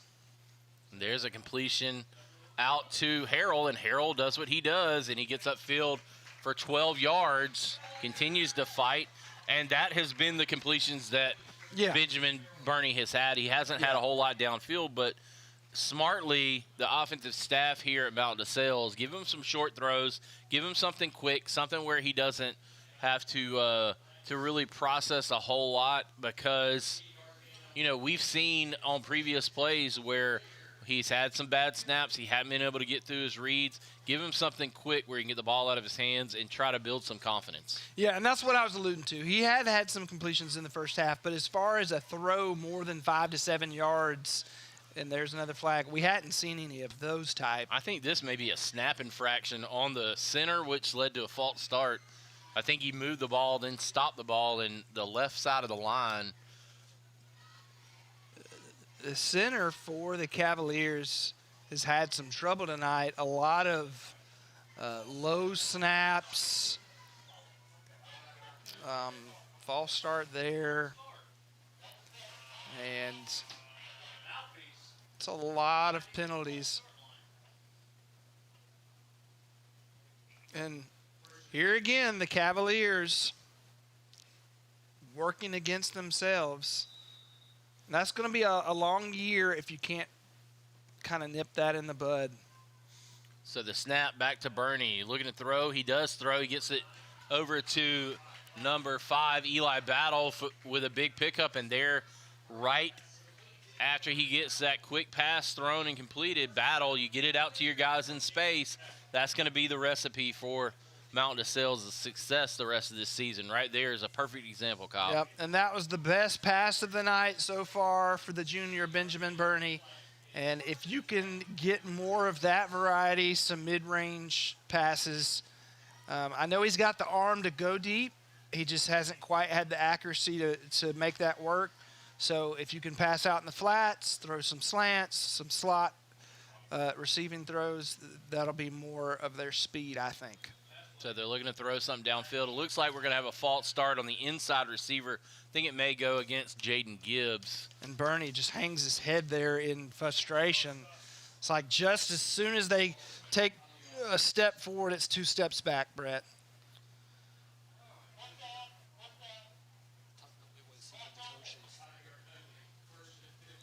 Here's my thing. I think that they've had some trouble managing the play clock, Mount DeSales has. Getting in and out of the play and getting in the formation. So right there, I think they're not in set, and Bernie's got to wait until they're set to snap the ball. So they do a better job there. He gets a snap, he looks to throw that ball in there, and unfortunately Gibbs drops it. That's a great pass right there from Bernie. Yep. On the curl route on the inside, and that one dropped by the receiver. The last 2 snaps a little cleaner. And like you said, great throw by Bernie, just kind of threw it right into his chest. And Gibbs was, I think, kind of going down for it and just couldn't quite reel it in. So 2nd and 15, your you're down in distance here for this upcoming play. 2nd down and 15. Brett, what's going on in Perry? Keeping an eye. Right now, it's still 27-14, looks like. They're going through one of those mandatory water breaks and trying to keep an eye on everything around. Looks like JMA is pulling away. There's a deep pass, and right through his hands. What a pass right there. Eli Battle could not corral it, and Benjamin Burney has got to be frustrated. He's come out and thrown some really good balls on this drive, but only a couple completions on short passes so far. Brett, that looked like that was in Eli Battle's breadbasket, and it just went right through his arms. Yeah. Bernie has been a little bit more accurate here in the early going of this second half, but again, him and his receivers just not quite able to sync up for a successful play. And so 3rd and long here, you got to see what's going to happen. And there's one out at the flats to Jaden Gibbs. Can he get out in space? They're grabbing at the ball. Looks like we're going to have some sort of penalty. Not sure if maybe there's a face mask potentially. I don't know. And Bernie signaled like it was a face mask. We'll see. It's a holding. Wow. And Bernie is just, he's shaking his head. Yeah. And I think you decline it if you're Coach Bellflower, but then again, if you don't, does Mount DeSales go for it?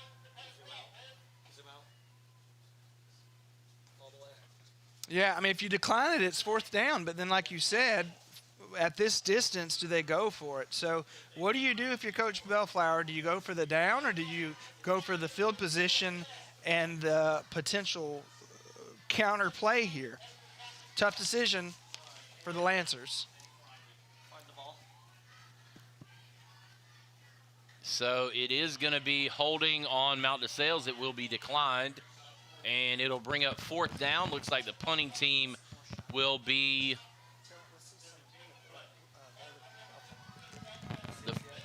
punt team will be out there, but no punter. And here comes Gibbs. And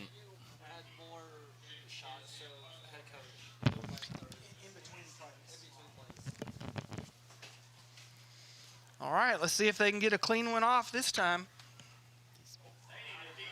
And another bad snap. And Gibbs going to go upfield, and he will not get away this time. And yet again, another issue with the snap. That's been a consistent theme for Mountain DeSales. And Brett, I didn't see, is it the same center snapping, the main center of the team snapping to the punter each time? If that's the case, man, this week, if I'm Coach Slocum, he's doing that,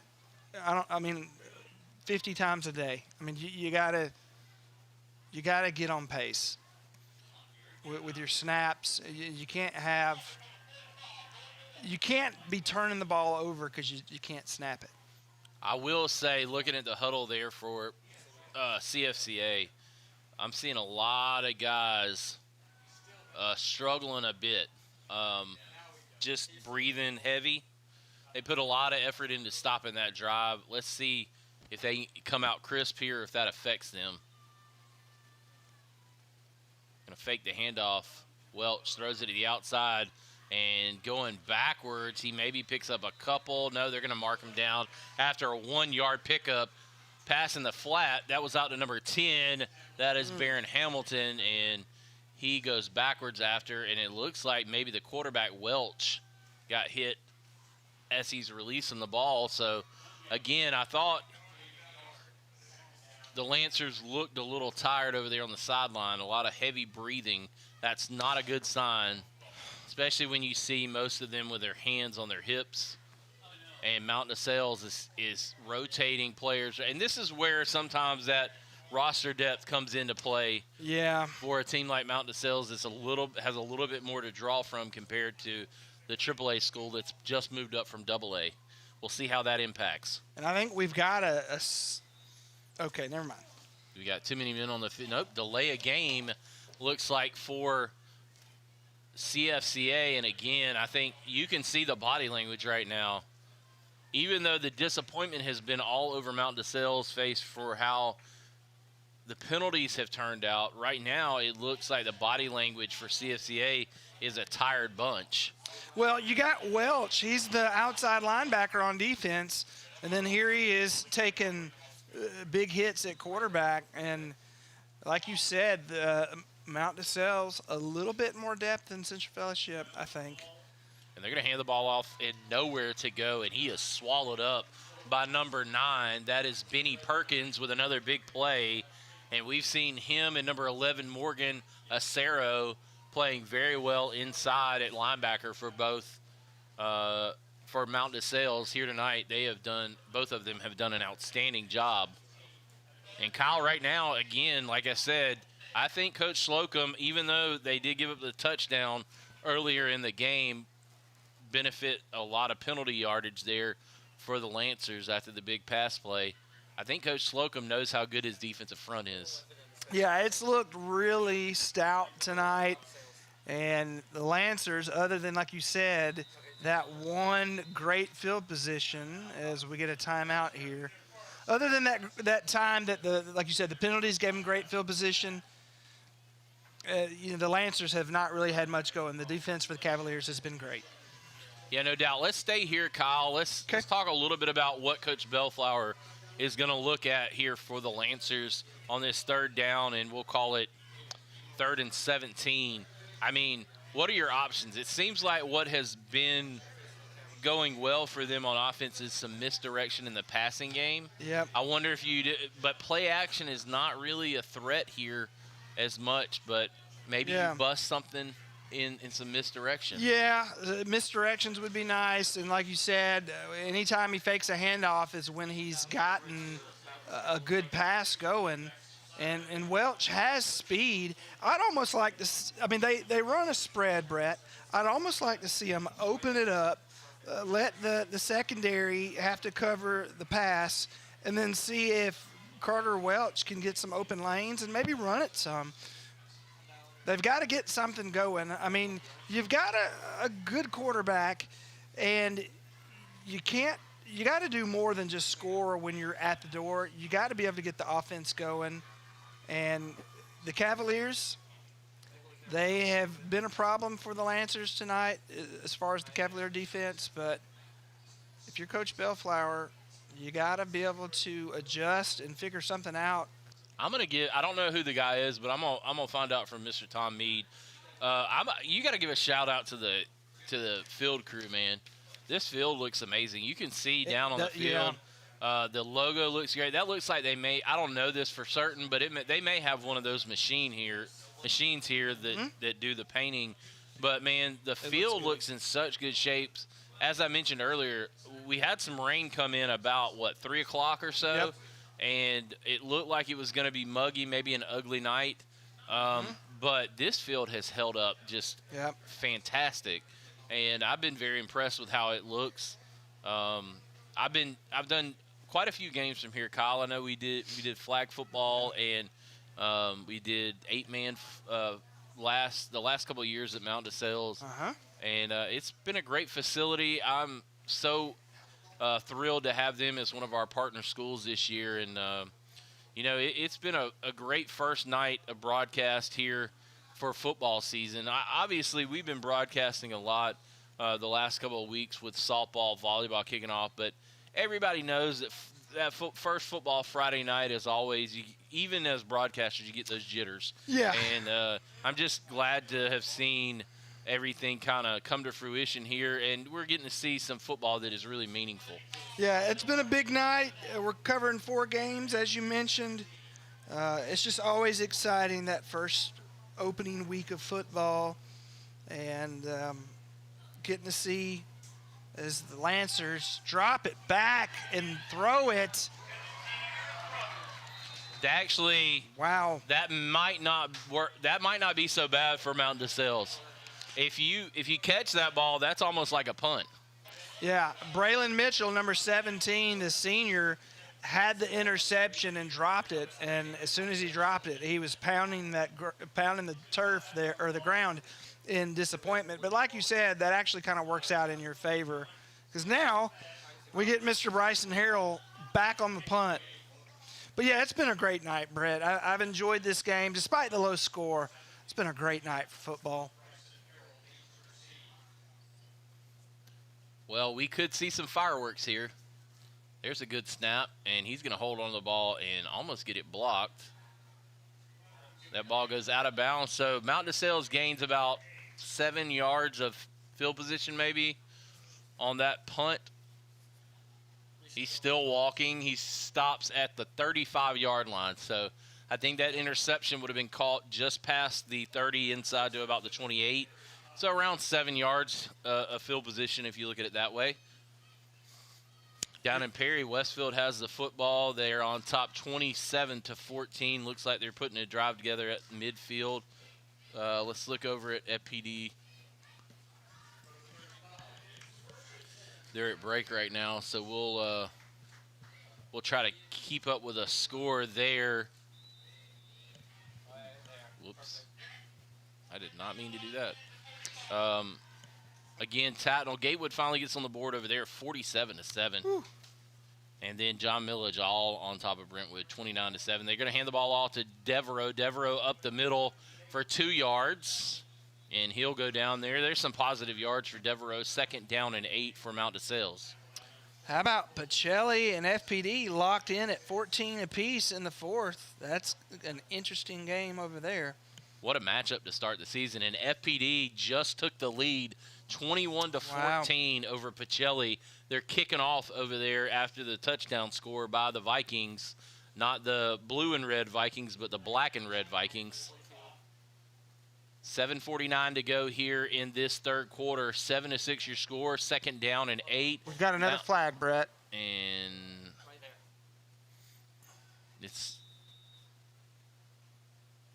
we're going to have a false start, and that will push Mount DeSales back. It'll bring up 2nd down and 13 now. Brett, I think that's been back-to-back drives for the Cavaliers where they've had a false start to set them back before they even get to hike it. That's got to be really frustrating if you're Coach Slocum. Without a doubt.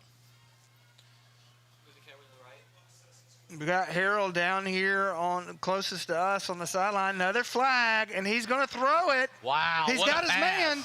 And he's got a completion, but we'll keep an eye on the flag. That's the number 5, Eli Battle, and we'll see if there's a formation issue here. But it may be coming back. What a pass by Bernie. Wow. He just he absolutely threw a bullet there. But they're going to say an illegal formation on the offense.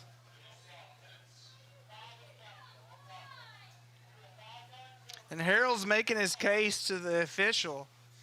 Yeah, Slocum is not happy. Somebody must have not been on the line.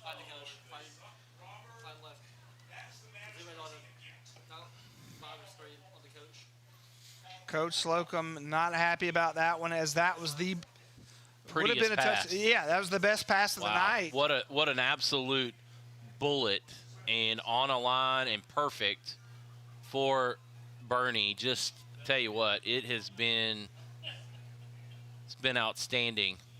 And that's what he's capable of, Brett. I mean, he's got the arm. If he could just hook up like he did there, man, they would be putting up 30 points a game. But when they can't get it together as far as the formation and the penalties, it's an uphill battle. I think Coach Slocum knows he's got some guys. He's just got to be able to get them to settle down and play and get in the right. Oh, he's still up. He's still up. Oh, wow. My goodness. He never went down, and he is going to score a touchdown. He never hit the deck. It looks like CFCA has a player down, and there is Bryson Harrell yet again. We thought he was going to be down, but he was not down. A whistle was never blown for a knee to be down, and now let's see, that ball was snapped at the 28-yard line. So 72? 72 yards for Harrell. Wow. And I'm not sure who the injured player is for the Lancers. He was down. one on the tackle, and this looks like the way they're stretching him, it's a cramp, but it almost like they had a hold of him. He kept turning his feet. He kept moving forward, and I guess his knee never hit, and because of that, he stays up. He continues to go, and he scores a touchdown, 72 yards. I think that's Dane Blanks, and it is. And that tells you exactly what number 7 can do right there. Bryson Harrell, he is a load to handle. His all-purpose yards tonight has to be, like I said, somewhere around the 200-yard mark. He's definitely going to be the player of the game. I don't know if you remember this name, but because of Mount DeSale's color scheme and how similar they are, he reminds me of a guy who played for West Virginia back in the day, Noel Devine. Yep, I've heard that name. I thought you were going to go Desmond Howard with Michigan. No, I mean, definitely there too. But Noel Devine, a little bit more recent, not that true. recent, but no, you're right. But Desmond Howard definitely with the return ability, there's no doubt about that. And so Harrell gets the big touchdown, and Mount DeSales, I tell you what, they've looked pretty clean on the extra points tonight. They have. Which has been very good and very promising. They go up 8 now, 14-6. And Mount DeSales finally cashes in. Good stuff. Now, you got to wonder now. I mean, granted, it's still just a one-score game, but the way that the Lancer offense has been tonight, you got to wonder if Mount DeSales will kind of relax when they take offense, if they'll just kind of. I think right now what's playing out is the depth for Mount DeSales. And the issue I saw after that big defensive stop from the Lancers, it seemed like they exerted so much on that drive, and they just kind of have run out of steam. They've got to figure out a way. Is there another second win that they can find somehow to help propel them back into this game. They need a big play, something to get some energy back and some life back in that sideline on the other side, on the south side of this complex. Mm-hmm. Yeah. The Lancers look tired. I mean, you definitely can tell that Coach Slocum has really poured into these guys. He's trying to get them to play more disciplined football. And right now, there's a lot of silly stuff that Mount DeSales has done, but they look very well conditioned, which has been very important for them. And he has also done a really good job. He knows the numbers are there for him. He's done a good job of rotating players in. Yeah, and speaking of the silly stuff, Bryson Fletcher with the unsportsmanlike, we found out during the break, because of it being too unsportsmanlike penalties as we get the kickoff, he'll miss the first half next game as we got a muffed return.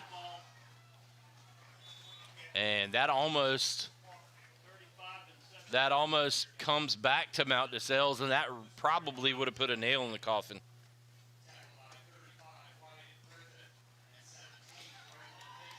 It's been an interesting game. Bryson Harrell has been the story of the night with a return, that 72-yard rush there. If you're the Lancers and Coach Bellflower, you got to get something going here. Well, the good news is you're only down. You're only down just a one score. Yeah, but I'm afraid that, if you're Central Fellowship, it looks like the Cavaliers are catching their momentum here in the second half. And their number 10, Baron Hamilton, tries to get outside. A good job in the open field of making the tackle. And if you can't score here for the Lancers, like I said, Bernie looks like he's starting to get his momentum. Harrell's still going strong. The Lancers feel like if they don't get something here in the next drive or two, that may be it for the night for them, the way the Cavaliers are starting to pick up steam. Yeah, but we've got 5:42 to go here. And we've got a whole nother quarter to play. That's true. A lot of football left, but just kind of going off what we've seen so far. It's he throws that high, and wow. I don't know who delivers the lick over there. I think that's Harrell. Harrell delivers the lick there on the sidelines, and looks like we've got a penalty, or not a penalty, an injury.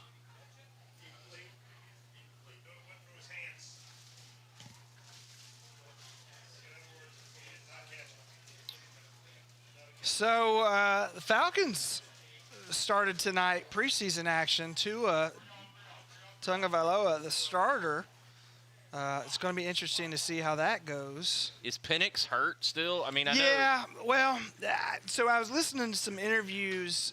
He's been told by his dog, oh my goodness, a muffed snap. And now the snap issues and woes are going over to the other sideline. What is going on, Brett?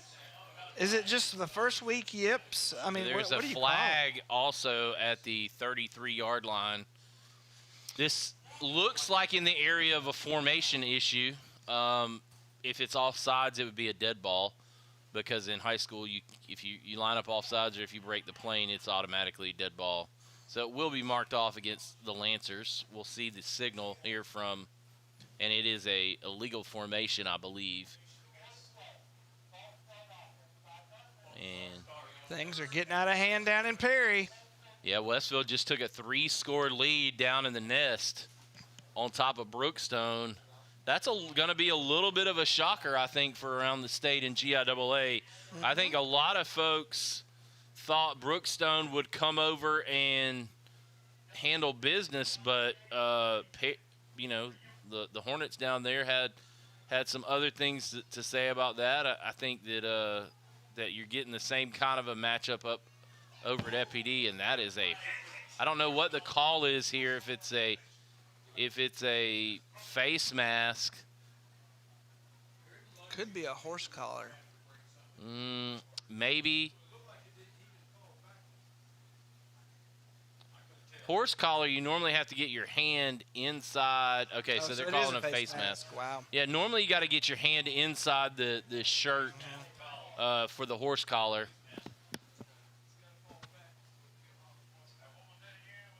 Okay, so to your earlier question for the Falcons, is Penix still injured?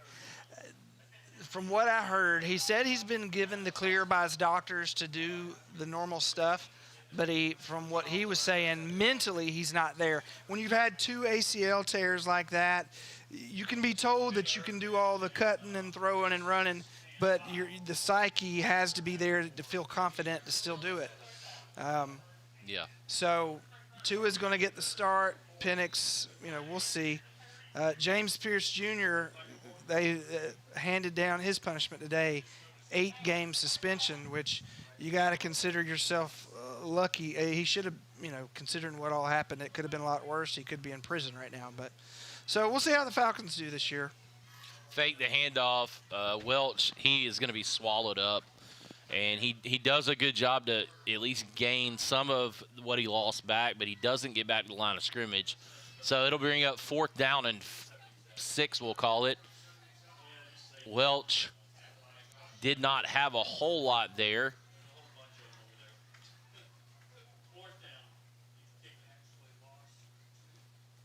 So 4th down and 6, we'll call it.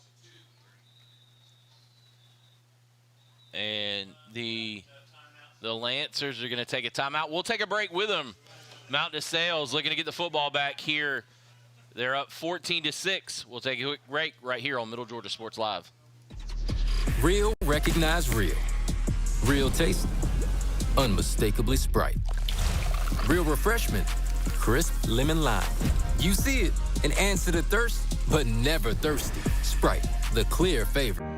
When doubt surrounds your picture of tomorrow, hope from others can light the way forward. A whole team of people focused on what's next. Devoted to medicine that envisions the future so you can do the same. The power of second chances is here at Emory Healthcare, but its beauty shines brightest when you bring it home.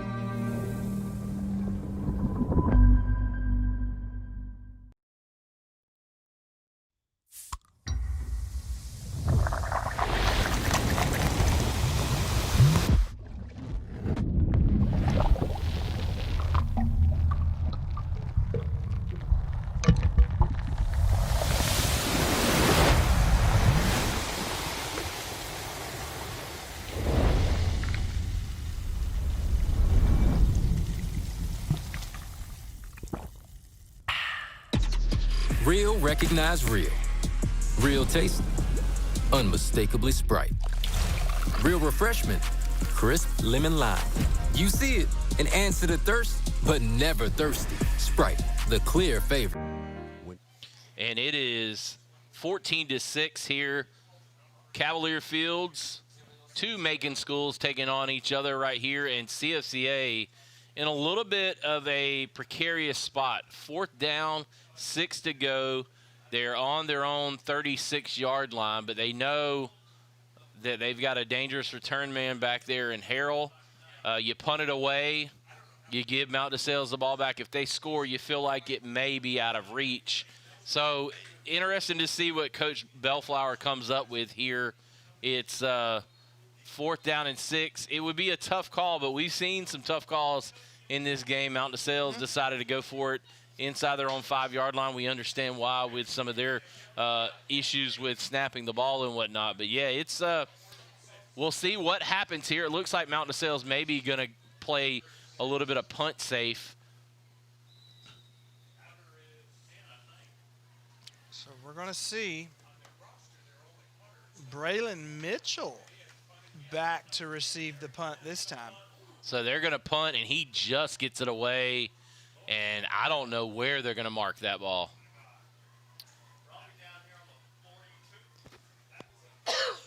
That ball seemed like it went kicked out of bounds before, and he is still walking, and he's going to put it out at the 48-yard line of Mount DeSales.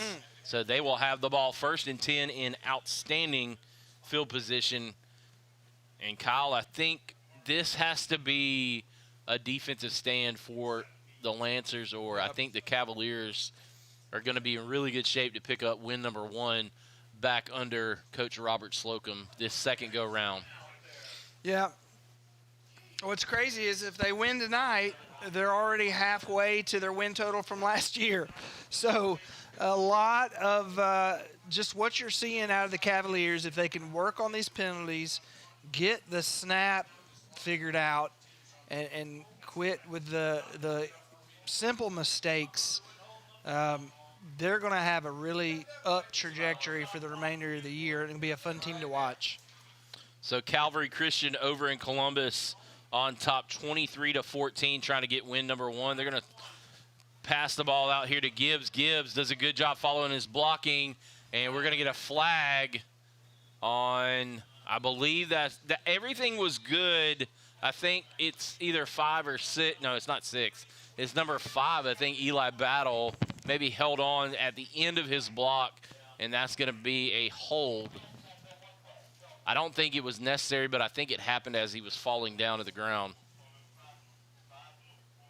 Jaden Gibbs can scoot too, Brett. They've got a lot of speed in the receiver department here at Mount DeSales. There's no doubt. So that does go on Gibbs there. Excuse me, not Gibbs. That goes on number 5, Eli Battle. And that'll be a 10-yard penalty for Mount DeSales. It'll bring up a 1st down and 15, we'll call it. So, again, these are the things that have really plagued Mount DeSales tonight and kept them from having a big, big game offensively.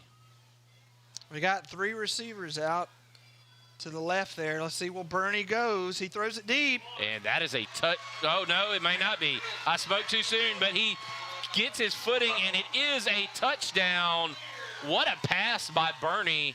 And I'm telling you, that throw down the middle of the field, that is seems like his bread and butter. And the long throw down the middle of the field, he connects with Gibbs, and a touchdown pass for, let's see, that was 57 yards. Yep. Jaden Gibbs almost lost his footing, which led to you to say almost a touchdown because we thought he was going to go down there. But he kept his balance and took it to the house. And so I almost early called him, which you do in golf sometimes when you think when you start walking to the hole, Yeah. thinking you made the putt. Yep. I thought he was gone, and then he looked like he was going to fall, and then he caught it, and he was gone. So Benjamin Burney and his receivers, and a blocked extra point, dead ball. Yeah, so right there, the snap a little high, and number 17, Braylon Mitchell, couldn't quite handle it and get it down, caused the kicker to pause, and he could not get it high enough over the line. But nonetheless, a 14-point lead for Mount DeSales, 20-6 your score, with 4:03 to go here in the third quarter. And we still have a whole quarter and a half to play, Kyle. It's going to be a late night. We're already, it's 9:55. We got a whole quarter to go. I think all these flags and some delays and the calls and figuring out what was going on. It's going to be a late night tonight, but hey, no better place to be than under Friday Night Lights. So you got to wonder how Coach Slocum is doing down there. It's his first time on the sidelines in a while. It's been a long night. He seems like he's doing good. Sure, that's kind of lighting his fire to be down there coaching again. Coach Bellflower over there at the helm for Central Fellowship. It's been an interesting night. So Westfield on top, 33-14 in the fourth quarter. That's a surprising score. Not that Westfield necessarily may win that, but the fact that it is what it is. Yeah. That's pretty shocking in my opinion. Yep. Great start for Coach Campbell and the Hornets. We'll see how they follow up. And it's a final over at Tatnall. Tatnall defeats Gatewood The last I saw it was 47-7, and that tackle made there at the 29-yard line. CFCA back for our coach.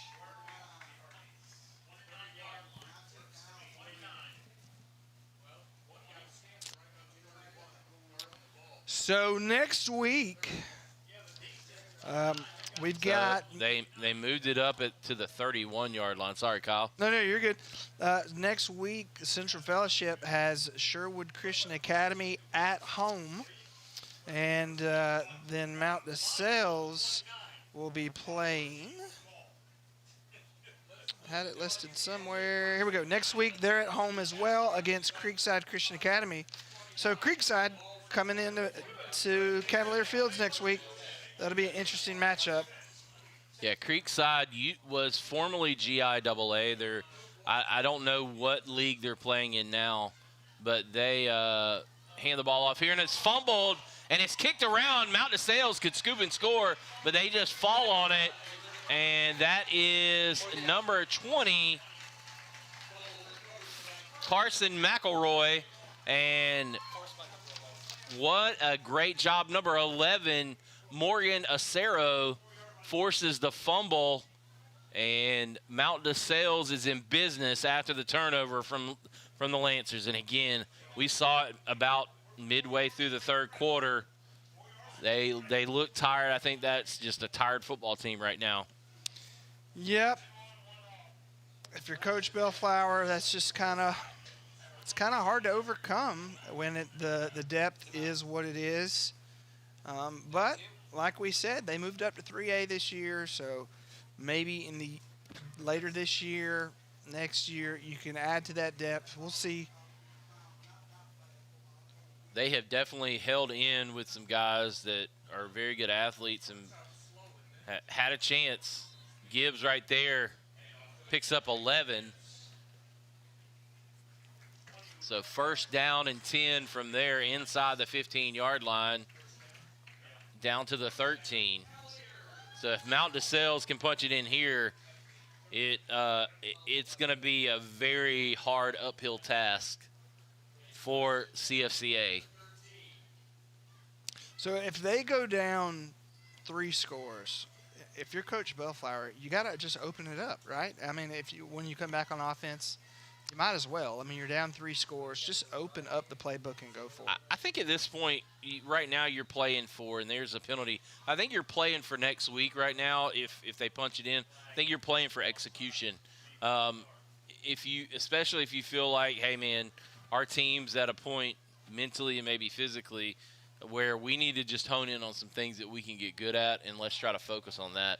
It's a tough task, especially it seems like there's been a lot of cramping tonight, more so for CFCA. There's been a lot of penalties on both sides, so it's just trying to clean up things for both squads, and I think that's where you're going to see things go here in the fourth quarter if Mount DeSales is able to punch this in. Handoff to Devereaux. Devereaux gets that yardage back and then maybe an additional yard. It'll bring up second down and 9.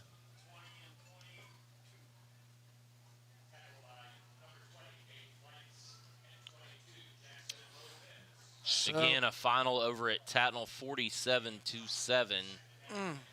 John Millage, 31. Brentwood, 7. That's in the fourth. Go ahead. I was going to say the first ever GIAA game I called, and it was actually GISA back then, was Central Fellowship at John Millage. A long time ago. And there's a flag, and Pacelli has taken a 1-point lead. No, that is a final from FPD. Oh, my goodness. Pacelli won 22-21. Brett, that's a steal there to come into Macon and take one away from the Vikings. Can't wait to hear about that game. That is kind of, not that they won, but going for 2 in that fashion, I'm gonna have to go back and watch that. That's the great thing about Middle Georgia Sports Live. At the end of the night, tomorrow, whenever, you can go back on YouTube or Facebook and watch all that action. Handoff and he looks like he may score inside the 5. He's fighting through some tackles, and he lands in the end zone. That's Carson McElroy. He got the fumble recovery, and he pays it off with a touchdown. A Mac attack, Brett. As Carson McElroy bumbles and rumbles his way to find the end zone, and the Cavaliers are just punching the sword through at this point.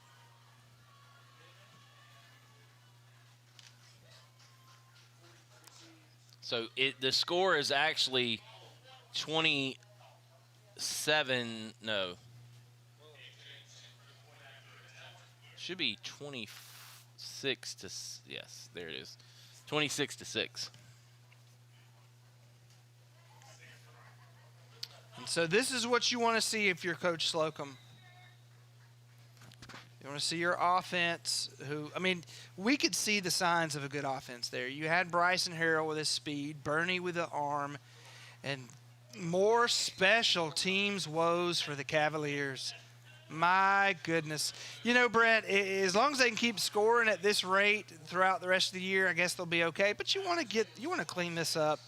Yeah, I think one thing that's plaguing them is the holder has to do something to adjust his leg. Yeah. When the ball snapped to him. I think he needs to put his other knee down. Laces out, Brett. That's all I know. But look, he's got the front knee down, and then when he gets the ball, he's got to move his knee and he needs to go ahead and get his left knee down, catch the ball, and go straight down. There's a little bit of a lag that's causing issues there. Wish we had some press box camera footage of you working that motion there. I did some holding back in my day. There you go. I know a little bit about it. But, you know, that was back in my glory days. Brett, you're still in your glory days, my friend. In a different kind of glory, that is definitely true. I'm a very fortunate man. It's been a good night here on Middle Georgia Sports Live.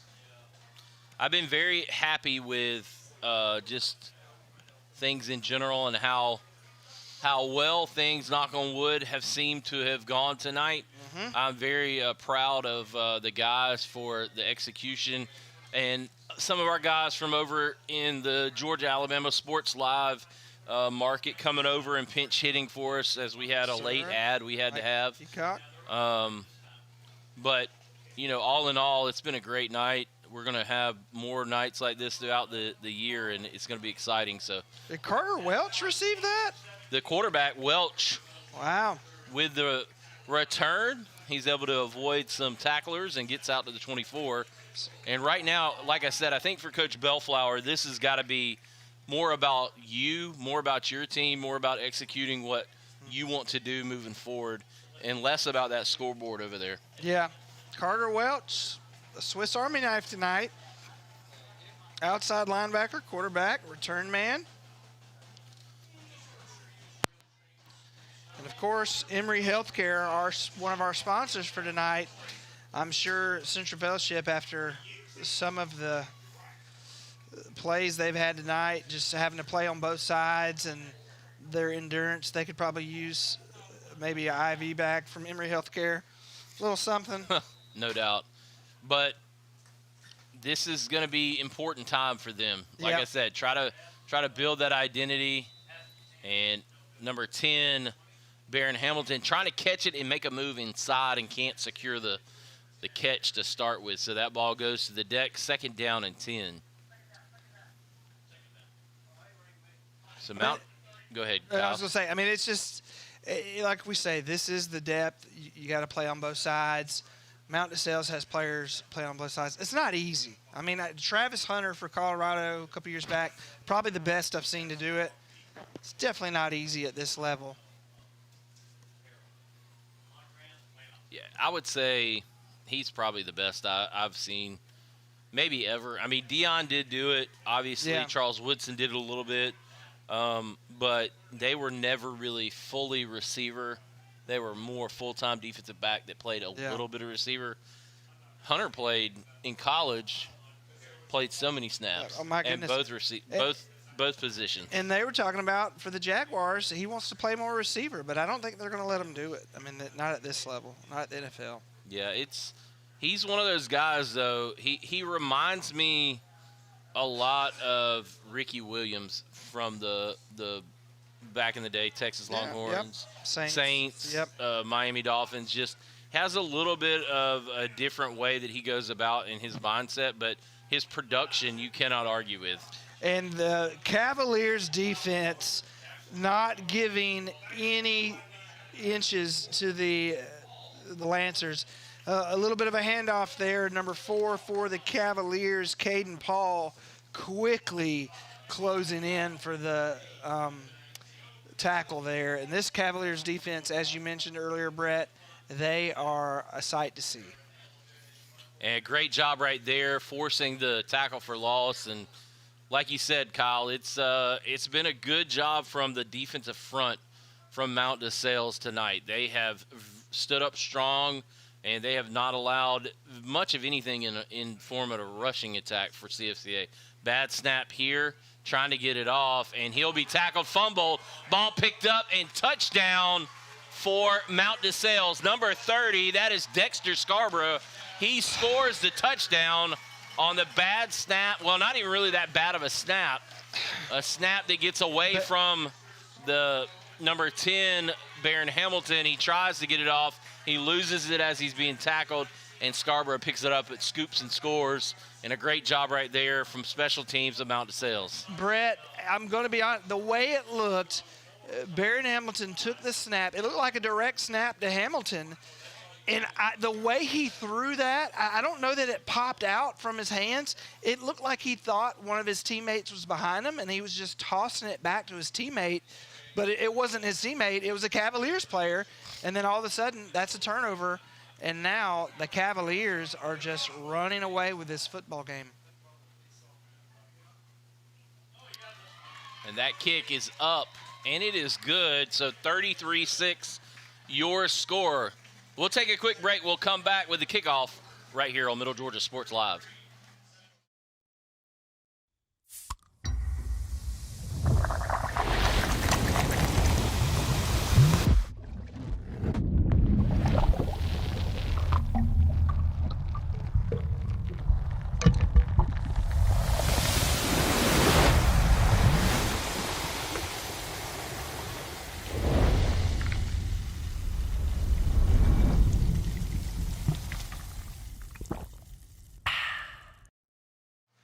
And welcome back to Cavalier Fields, where it's been all Mount DeSales pretty much as they open this one up 33-6. After that turnover, fumble recovery for a touchdown.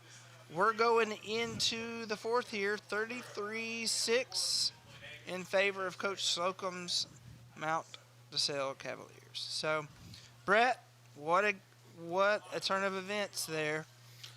It's been some special teams plays. It's been some big plays in the pass game for Mount DeSales here in the second half. Benjamin Burney has played a lot more in rhythm. The snaps have gotten a little bit better. Everything's looked a little bit cleaner, a little bit crisper for Mount DeSales, and that has been a lot of the difference here in the score. I mean, you've seen it. They've added 24 points here in the second half, and it has definitely been a big play showcase here for Mount DeSales in the third quarter. Yeah, and excuse me, we had 8 seconds left in the third. Is there another turnover? No, the ball pops out, but he gets back on it. Number 25 from CFCA, Dane Blanks, hops back on the ball. And that will end the quarter, Kyle. Yep, so now we go into the fourth, and a break if you're the Lancers there, but it's been all Mount DeSales. They can coast from here. We'll see how it goes in the fourth quarter. So we're going to go to break. We'll be back shortly on Middle Georgia Sports Live.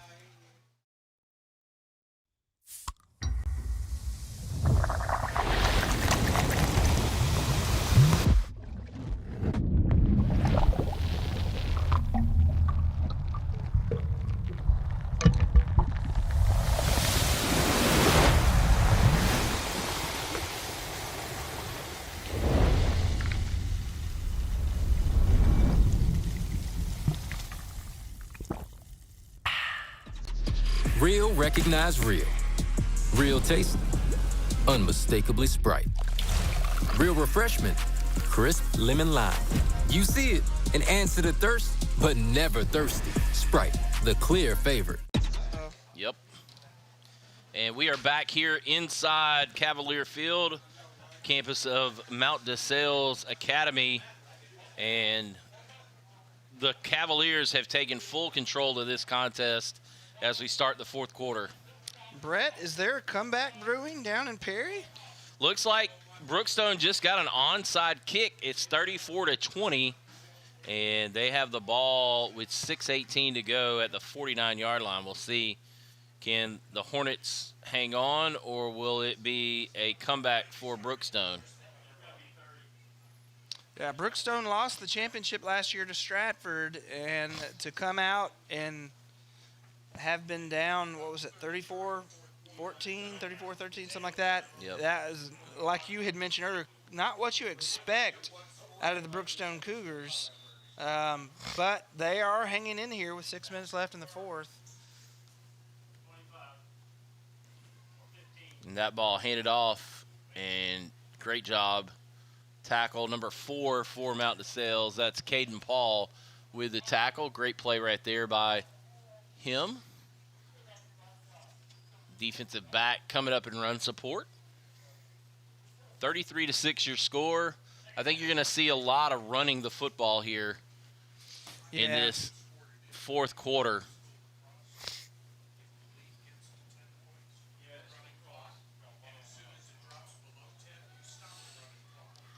Be interesting to see what Coach Bellflower does to follow up next week against Sherwood at home. Looks like we have some motion. It's second down 11. This is going to make it second down and 16.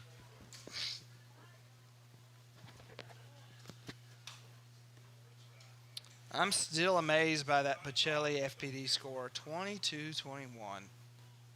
That is, that's got to be probably, I mean, if we were to have a game of the week as far as an outcome or surprise outcome, that would probably be up there. Probably the way in which it ended would be. Yeah.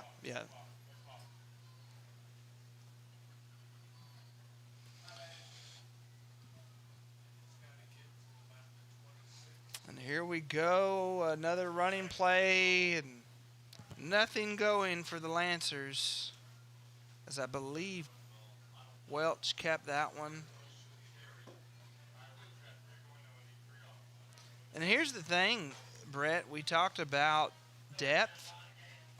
If you're down this far, you can't even really put in the second string because you don't really have a second string. And that's just got to be tough. No doubt.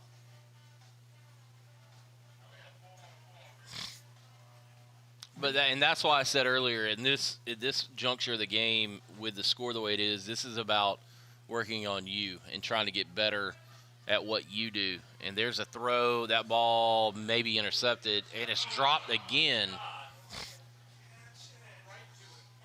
And I think that was Braylon Mitchell again. He was the one that dropped the last one. So two interceptions dropped by Braylon Mitchell. Number 17 for the Mount DeSales, the senior. So fourth down with 10:01 to go here in the game. 33-6 your score. So I believe Harrell is back on the punt return. Oh, a muffed. Is there going to be a safety? Nope, he throws it out. And we've got some kind of flag, maybe pre-snap.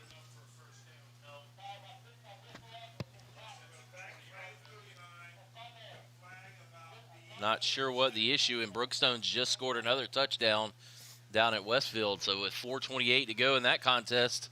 What a game. It's tightening up. It's going to be a one-score game. You gotta finish the game if you're Westfield. You gotta play all 48. So we'll see how that goes.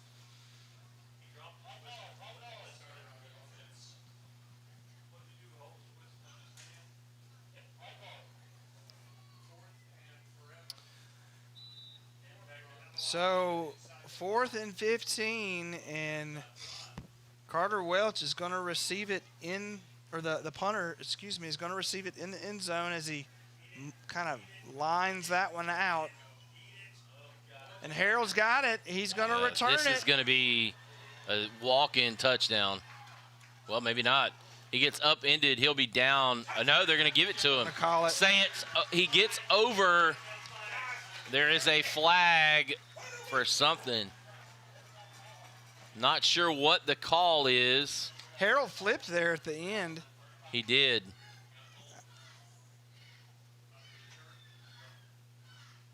If this one holds, how many return touchdowns? That'll be 2 return touchdowns. Could have been 3.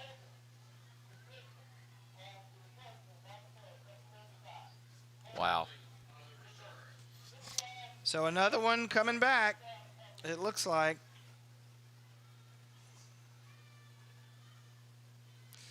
I'd be interested to see where Bryson Harrell ends up after he graduates.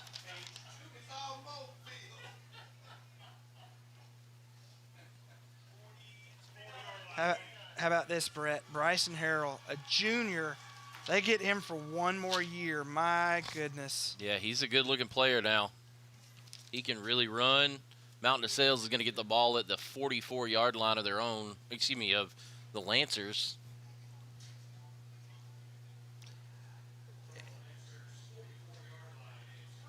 So good field position. You see some coaching going on over there. We're really on both sidelines. This is a teachable game. And right now, you just want both teams to finish strong. Yeah. As I mentioned earlier, Coach Slocum deciding to come back, and I highlighted Benjamin Burney as being a reason because he's a junior. But when you look at Burney, a junior, Bryson Harrell, Jr., my goodness, who wouldn't want to come back and coach those two?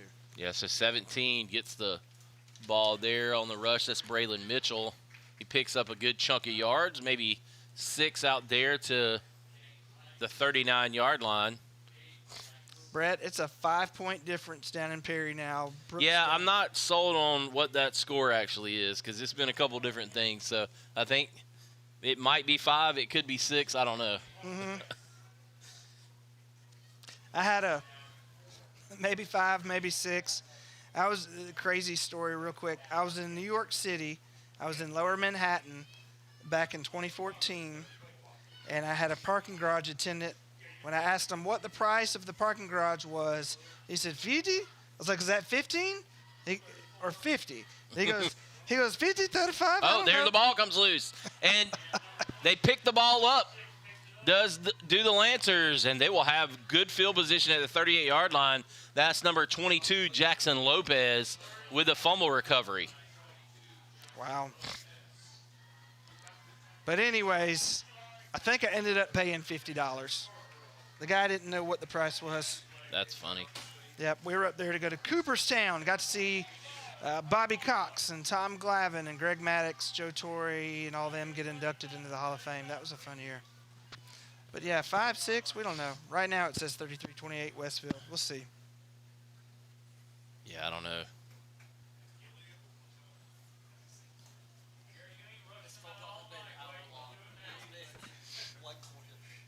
So 8:23 to go here in the fourth quarter. This is the kind of coverage you get here on Middle Georgia Sports Live. You never know what you're going to hear story-wise. That's a funny story, though. There's a lot more I'll have to tell off air, but it was a crazy trip, to say the least. We've had a lot of fun here on Middle Georgia Sports Live. We got some fun story doing broadcasts with you over the last couple of years, and now we're just getting started with our 4-game coverage. Right. Man, we got a lot of memories to make. I'm looking forward to this year.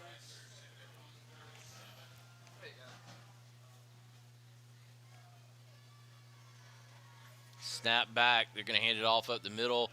A good little move there by Williamson. He gets to the outside, and he'll be tackled out of bounds by number 3. That is Alan Ragsdale, but a good pickup there by Hayden Williamson. All right, the Lancers are still alive, showing some spark here. So trying to move the ball, getting some other players involved as number 9, Williamson, does a good job there working to the outside and picking up a big chunk of yardage. First down inside Cavalier territory at the 45-yard line.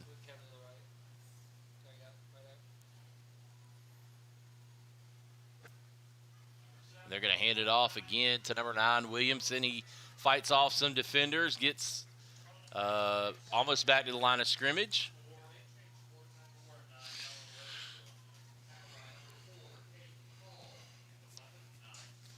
So second down at 11.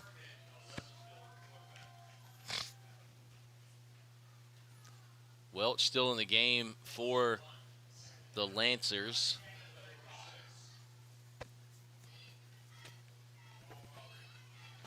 So, Braden, as I said, we've got the 4-game coverage tonight, a first for Middle Georgia Sports Live this year. And off camera here, we've got some pictures rolling in from our crew from around the different games. We've got a fumble. Welch picks it back up, does a good job getting on it, but that'll make it a long third down and 20, we'll call it. Not what you want to see if you're the Lancers. You had a good couple offensive plays only to kind of set yourself back, but no doubt. As I was mentioning, some pictures are pouring in from some of our guys at our other games. Talked about living in our glory days, man. I feel like that's where we're at right now with Middle Georgia Sports Live, and we're just getting started. So an illegal shift there for the Lancers. I'm not sure they're going to decline that and take the result of the play.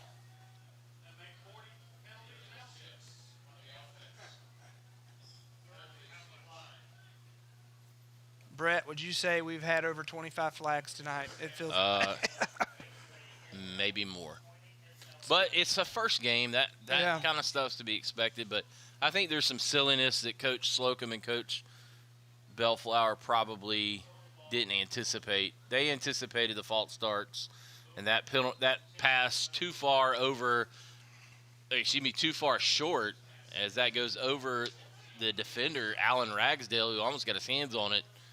And they'll have to punt the ball away. Will the Lancers. 6:43 to go here. It'll bring up 4th down and 20. And so anytime me and you get on a broadcast, it seems like we have a lot of flags. There's one night I recall we were calling for Westfield. We went down to Albany, Westfield versus Deerfield Windsor. There were a lot of flags that night too. That's a good rivalry anytime those two face each other. Yeah.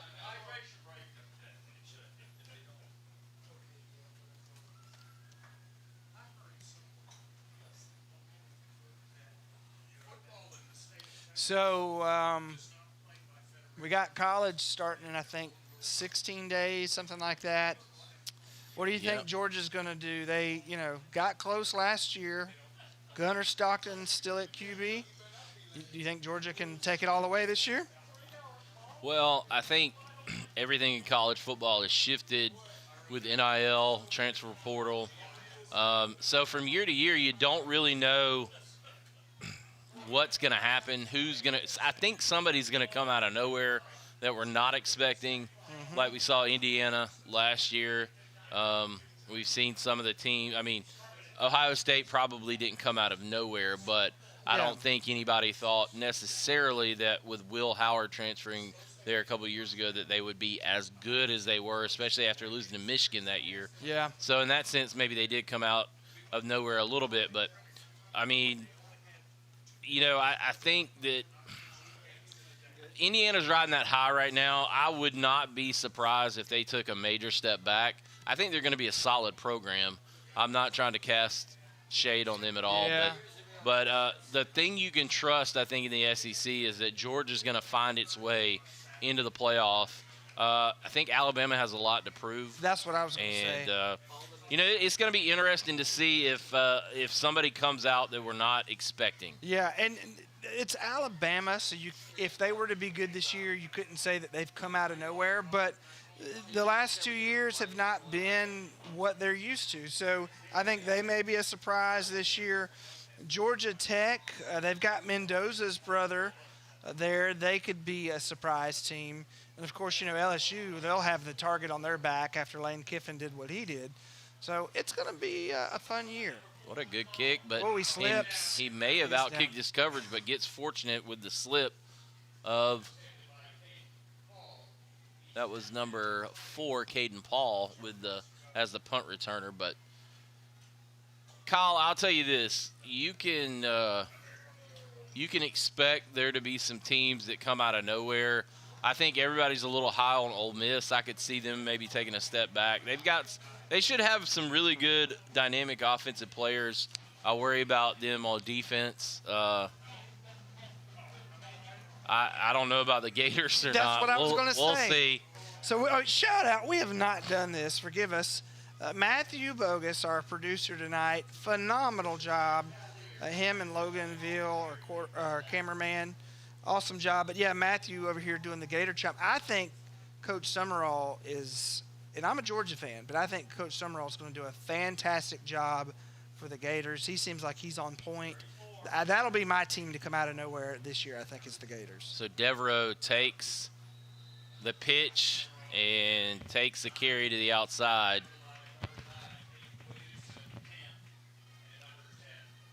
And it looks like Brookstone's going to get good field position after not a very good punt. Under 2 minutes to play.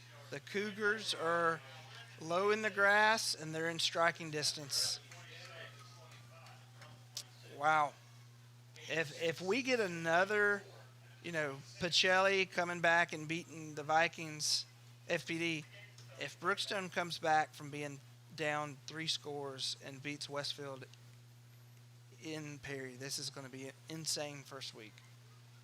Yeah, I mean, it's one of those things you never know until it's finished. Yep. 2nd down and 4, and I was watching last Friday the Braves, and I think it was the Braves were playing the Yankees, and they were up by 2. That was a great series. And they somehow, I have no idea, in the span of literally like 5 minutes, the Braves got beat, and the Phillies took the lead in a game they were losing.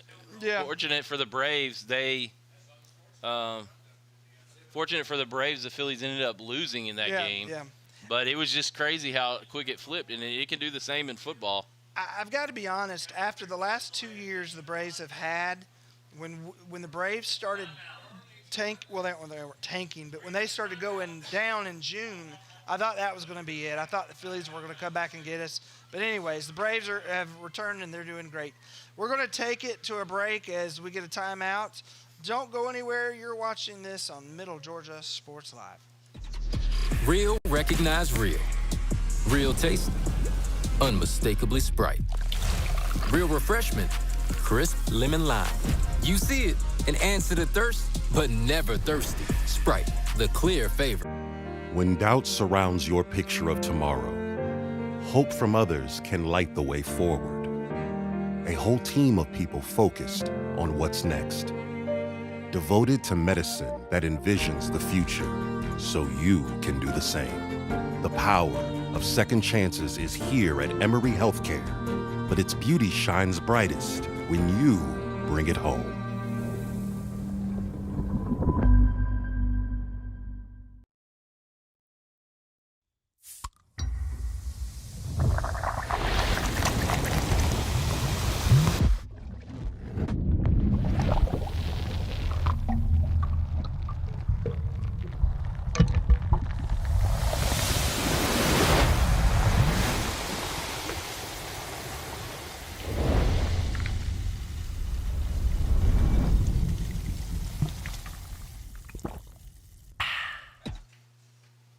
Here in Macon, 33-6 your score with 4:48 to go in the contest, and Mountain DeSales in control. 33-6 your score. They get handed off to Devereaux. He picks up the first down, and we're getting close to probably maybe another first down or so, and Mountain DeSales will be able to kind of kneel this one out and finish this up. And Kyle, it's been a great game. I would have to say our player of the game in this contest is the guy who started all the fireworks, number 7, Bryson Harrell. What a great game he's played. Yeah, it'll be one that I won't forget. He's been phenomenal. He's, like I said, all-purpose yard. Well, if it weren't for some holding calls, he would have over 200 all-purpose yards, more than likely. But what I would like to see is there's a high snap this time. Yeah, Bernie just takes it and pushes forward. He leans forward for about 3. What I'd like to see out of the Cavaliers next week is they take on Creekside Christian. I'd like to just see Bernie throw it more and just get in sync with his receivers. Just kind of see how that passing game can gel throughout the year. And like I said, the talent's there. You could see it last week in the scrimmage. They had all the signs of a powerful offense. They just had to kind of get in rhythm, and it seems like they've started to do that here in the second half. Brett, go ahead. Sorry. Another bad snap, and that's not a good sign. You don't want to see that creeping back into. And Bernie has to take that upfield and gets back to the line of scrimmage. What do you want to see out of the Lancers as they move forward? What do they need to work on? I think some consistency running the football has been something that they've struggled with tonight. I think they need to shore up some things in the special teams area as well, being able to get kicks off, not maybe taking so long on that rugby style, go ahead and get it out of there. And just in general, I think that getting in and out of the huddle, and,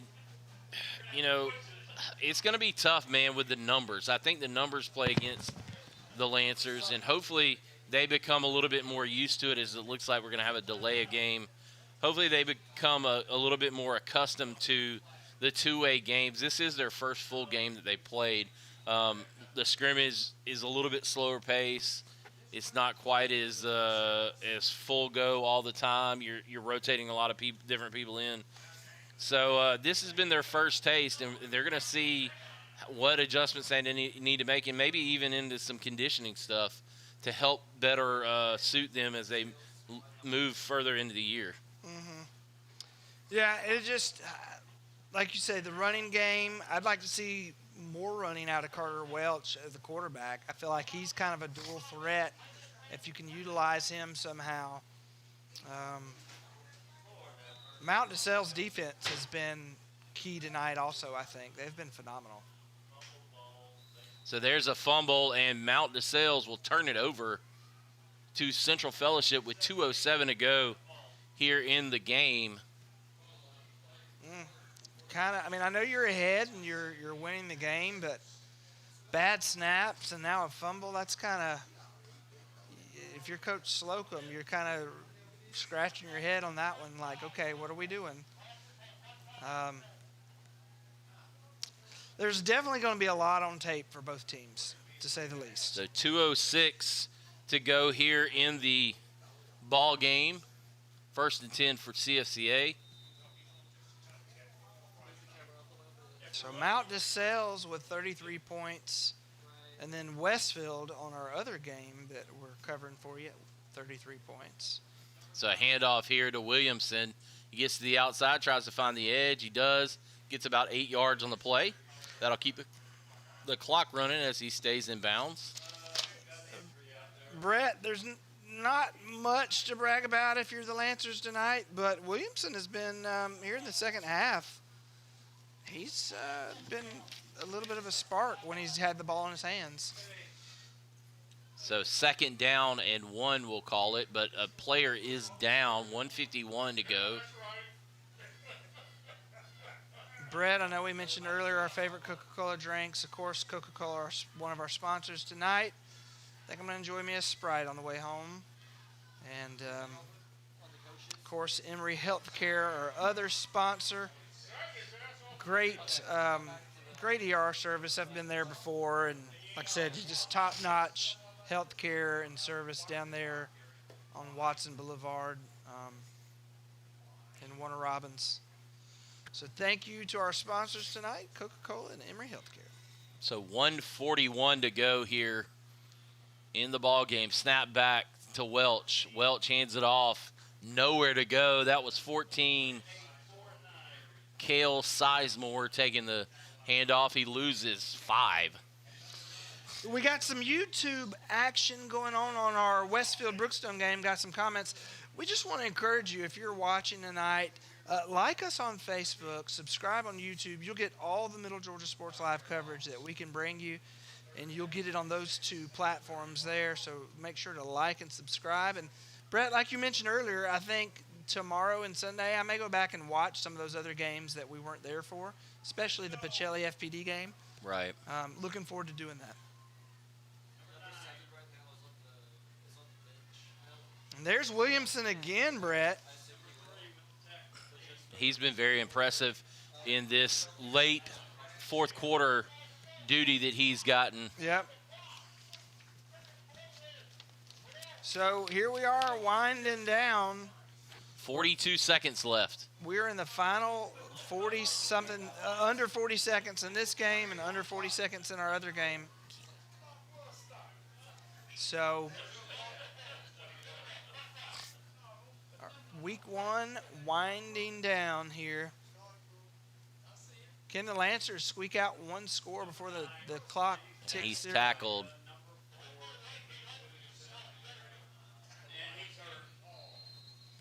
Did we get another onside kick in Perry? No, just lots of sloppiness like we've seen here. And it looks like we've got a cramp for number 4, Caden Paul. He's trying to stretch things out there. And like we mentioned, some of these Cavaliers players are playing two-way also. So you're going to see some of that. 30 seconds to go in this contest.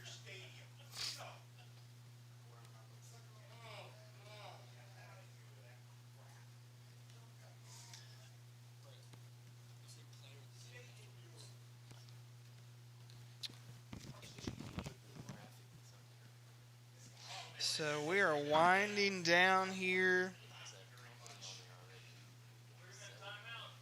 So, like Brett said, 30 seconds left. The Cavaliers of Mount DeSales, 33-6 over the Central Fellowship Lancers.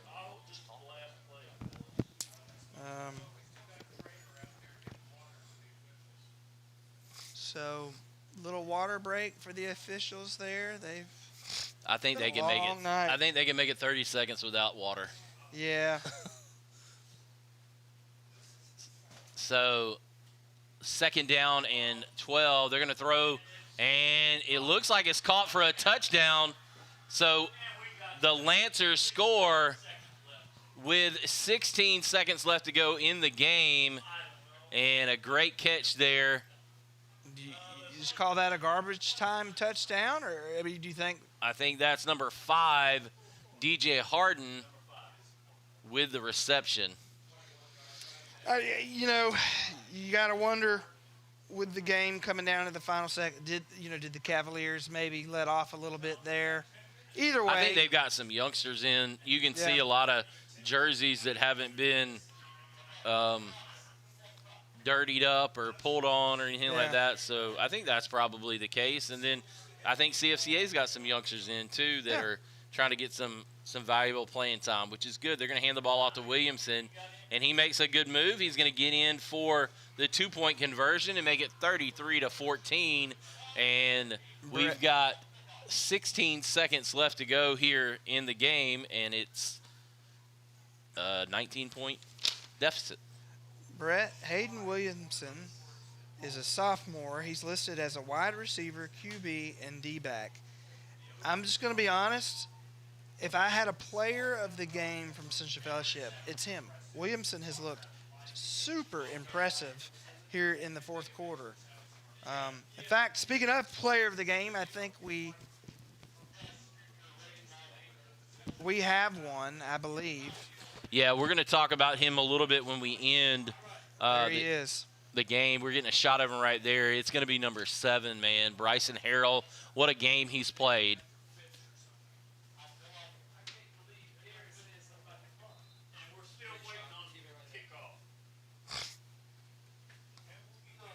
So, and it looks like Westfield they get a sack strip that is called an incomplete pass, and that I think it's going to wrap up the game on 4th down and 7. So we've had some exciting games across the network tonight. We've had the game, obviously, over at FPD and Pacelli. We've had this game that was tight all throughout until we got into the third quarter. And then we had the barn burner down at Perry. The only game that really got away early was the Tatnall game, and they took care of business. So congratulations to Coach Barney Hester and his squad. Obviously, Coach Brent Collier over at FPD probably gonna be licking their wounds a little bit after a 1-point loss. That's tough. And then obviously the guys down in Perry, Coach Campbell, they're going to be excited about a victory. Probably not as excited as that ball is kneeled down. Probably not as excited about the way that they ended the game, but excited about how they got the lead. So that's 3 years in a row for Westfield to win. And let's finish here with such a great story with 13 seconds to go, Kyle. Coach Robert Slocum back on the sidelines of Mount DeSales, a legend. His name's on the field house over here behind us, and he's getting his first victory at his return to Mount DeSales. What can you say about that? Just like you said, an awesome return. And if they ever put up a statue here, it's going to be of him. I mean, he bleeds Mount DeSales. He graduated here. His kids graduated here. He coached a championship here, and now all these years later, here he gets his first victory, and he's got a heck of a team. So what a great story, a great beginning of the 2026 season for Coach Robert Slocum and the Mount DeSales Cavaliers. Yeah, I'd like to give a congratulations to Coach Ted Bellflower and his Lancers. They fought hard. They got the touchdown late. They kept it interesting through the first half and most of the third quarter, and Mount DeSales was able to lean on them a little bit, use some of the size and depth to their advantage, and they were able to come away and pull away late in the game. But looking for big things for both of these programs, Kyle. I appreciate you joining us here tonight. I'd like to thank Matthew Bogus, Loganville, up on the camera, getting things done behind the scenes here and bringing you all the tight shots and all the good action. So that's going to wrap us up here from Cavaliers Field. Be sure to tune in next week. We're going to have all kinds of different ball games, from whether it be volleyball, flag football, softball. We'll obviously have Friday night football next week as well. So be sure to tune in, as Kyle mentioned earlier, to all of our socials, our YouTube, our Facebook, our Instagram, for all of the programming notes.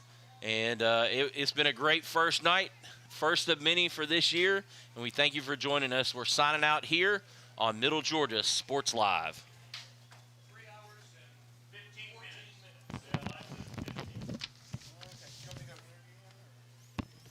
Yeah, can you go do that? Matthew, can we use your DJI things? Because I forgot to bring my Hollywood. And can you go film him?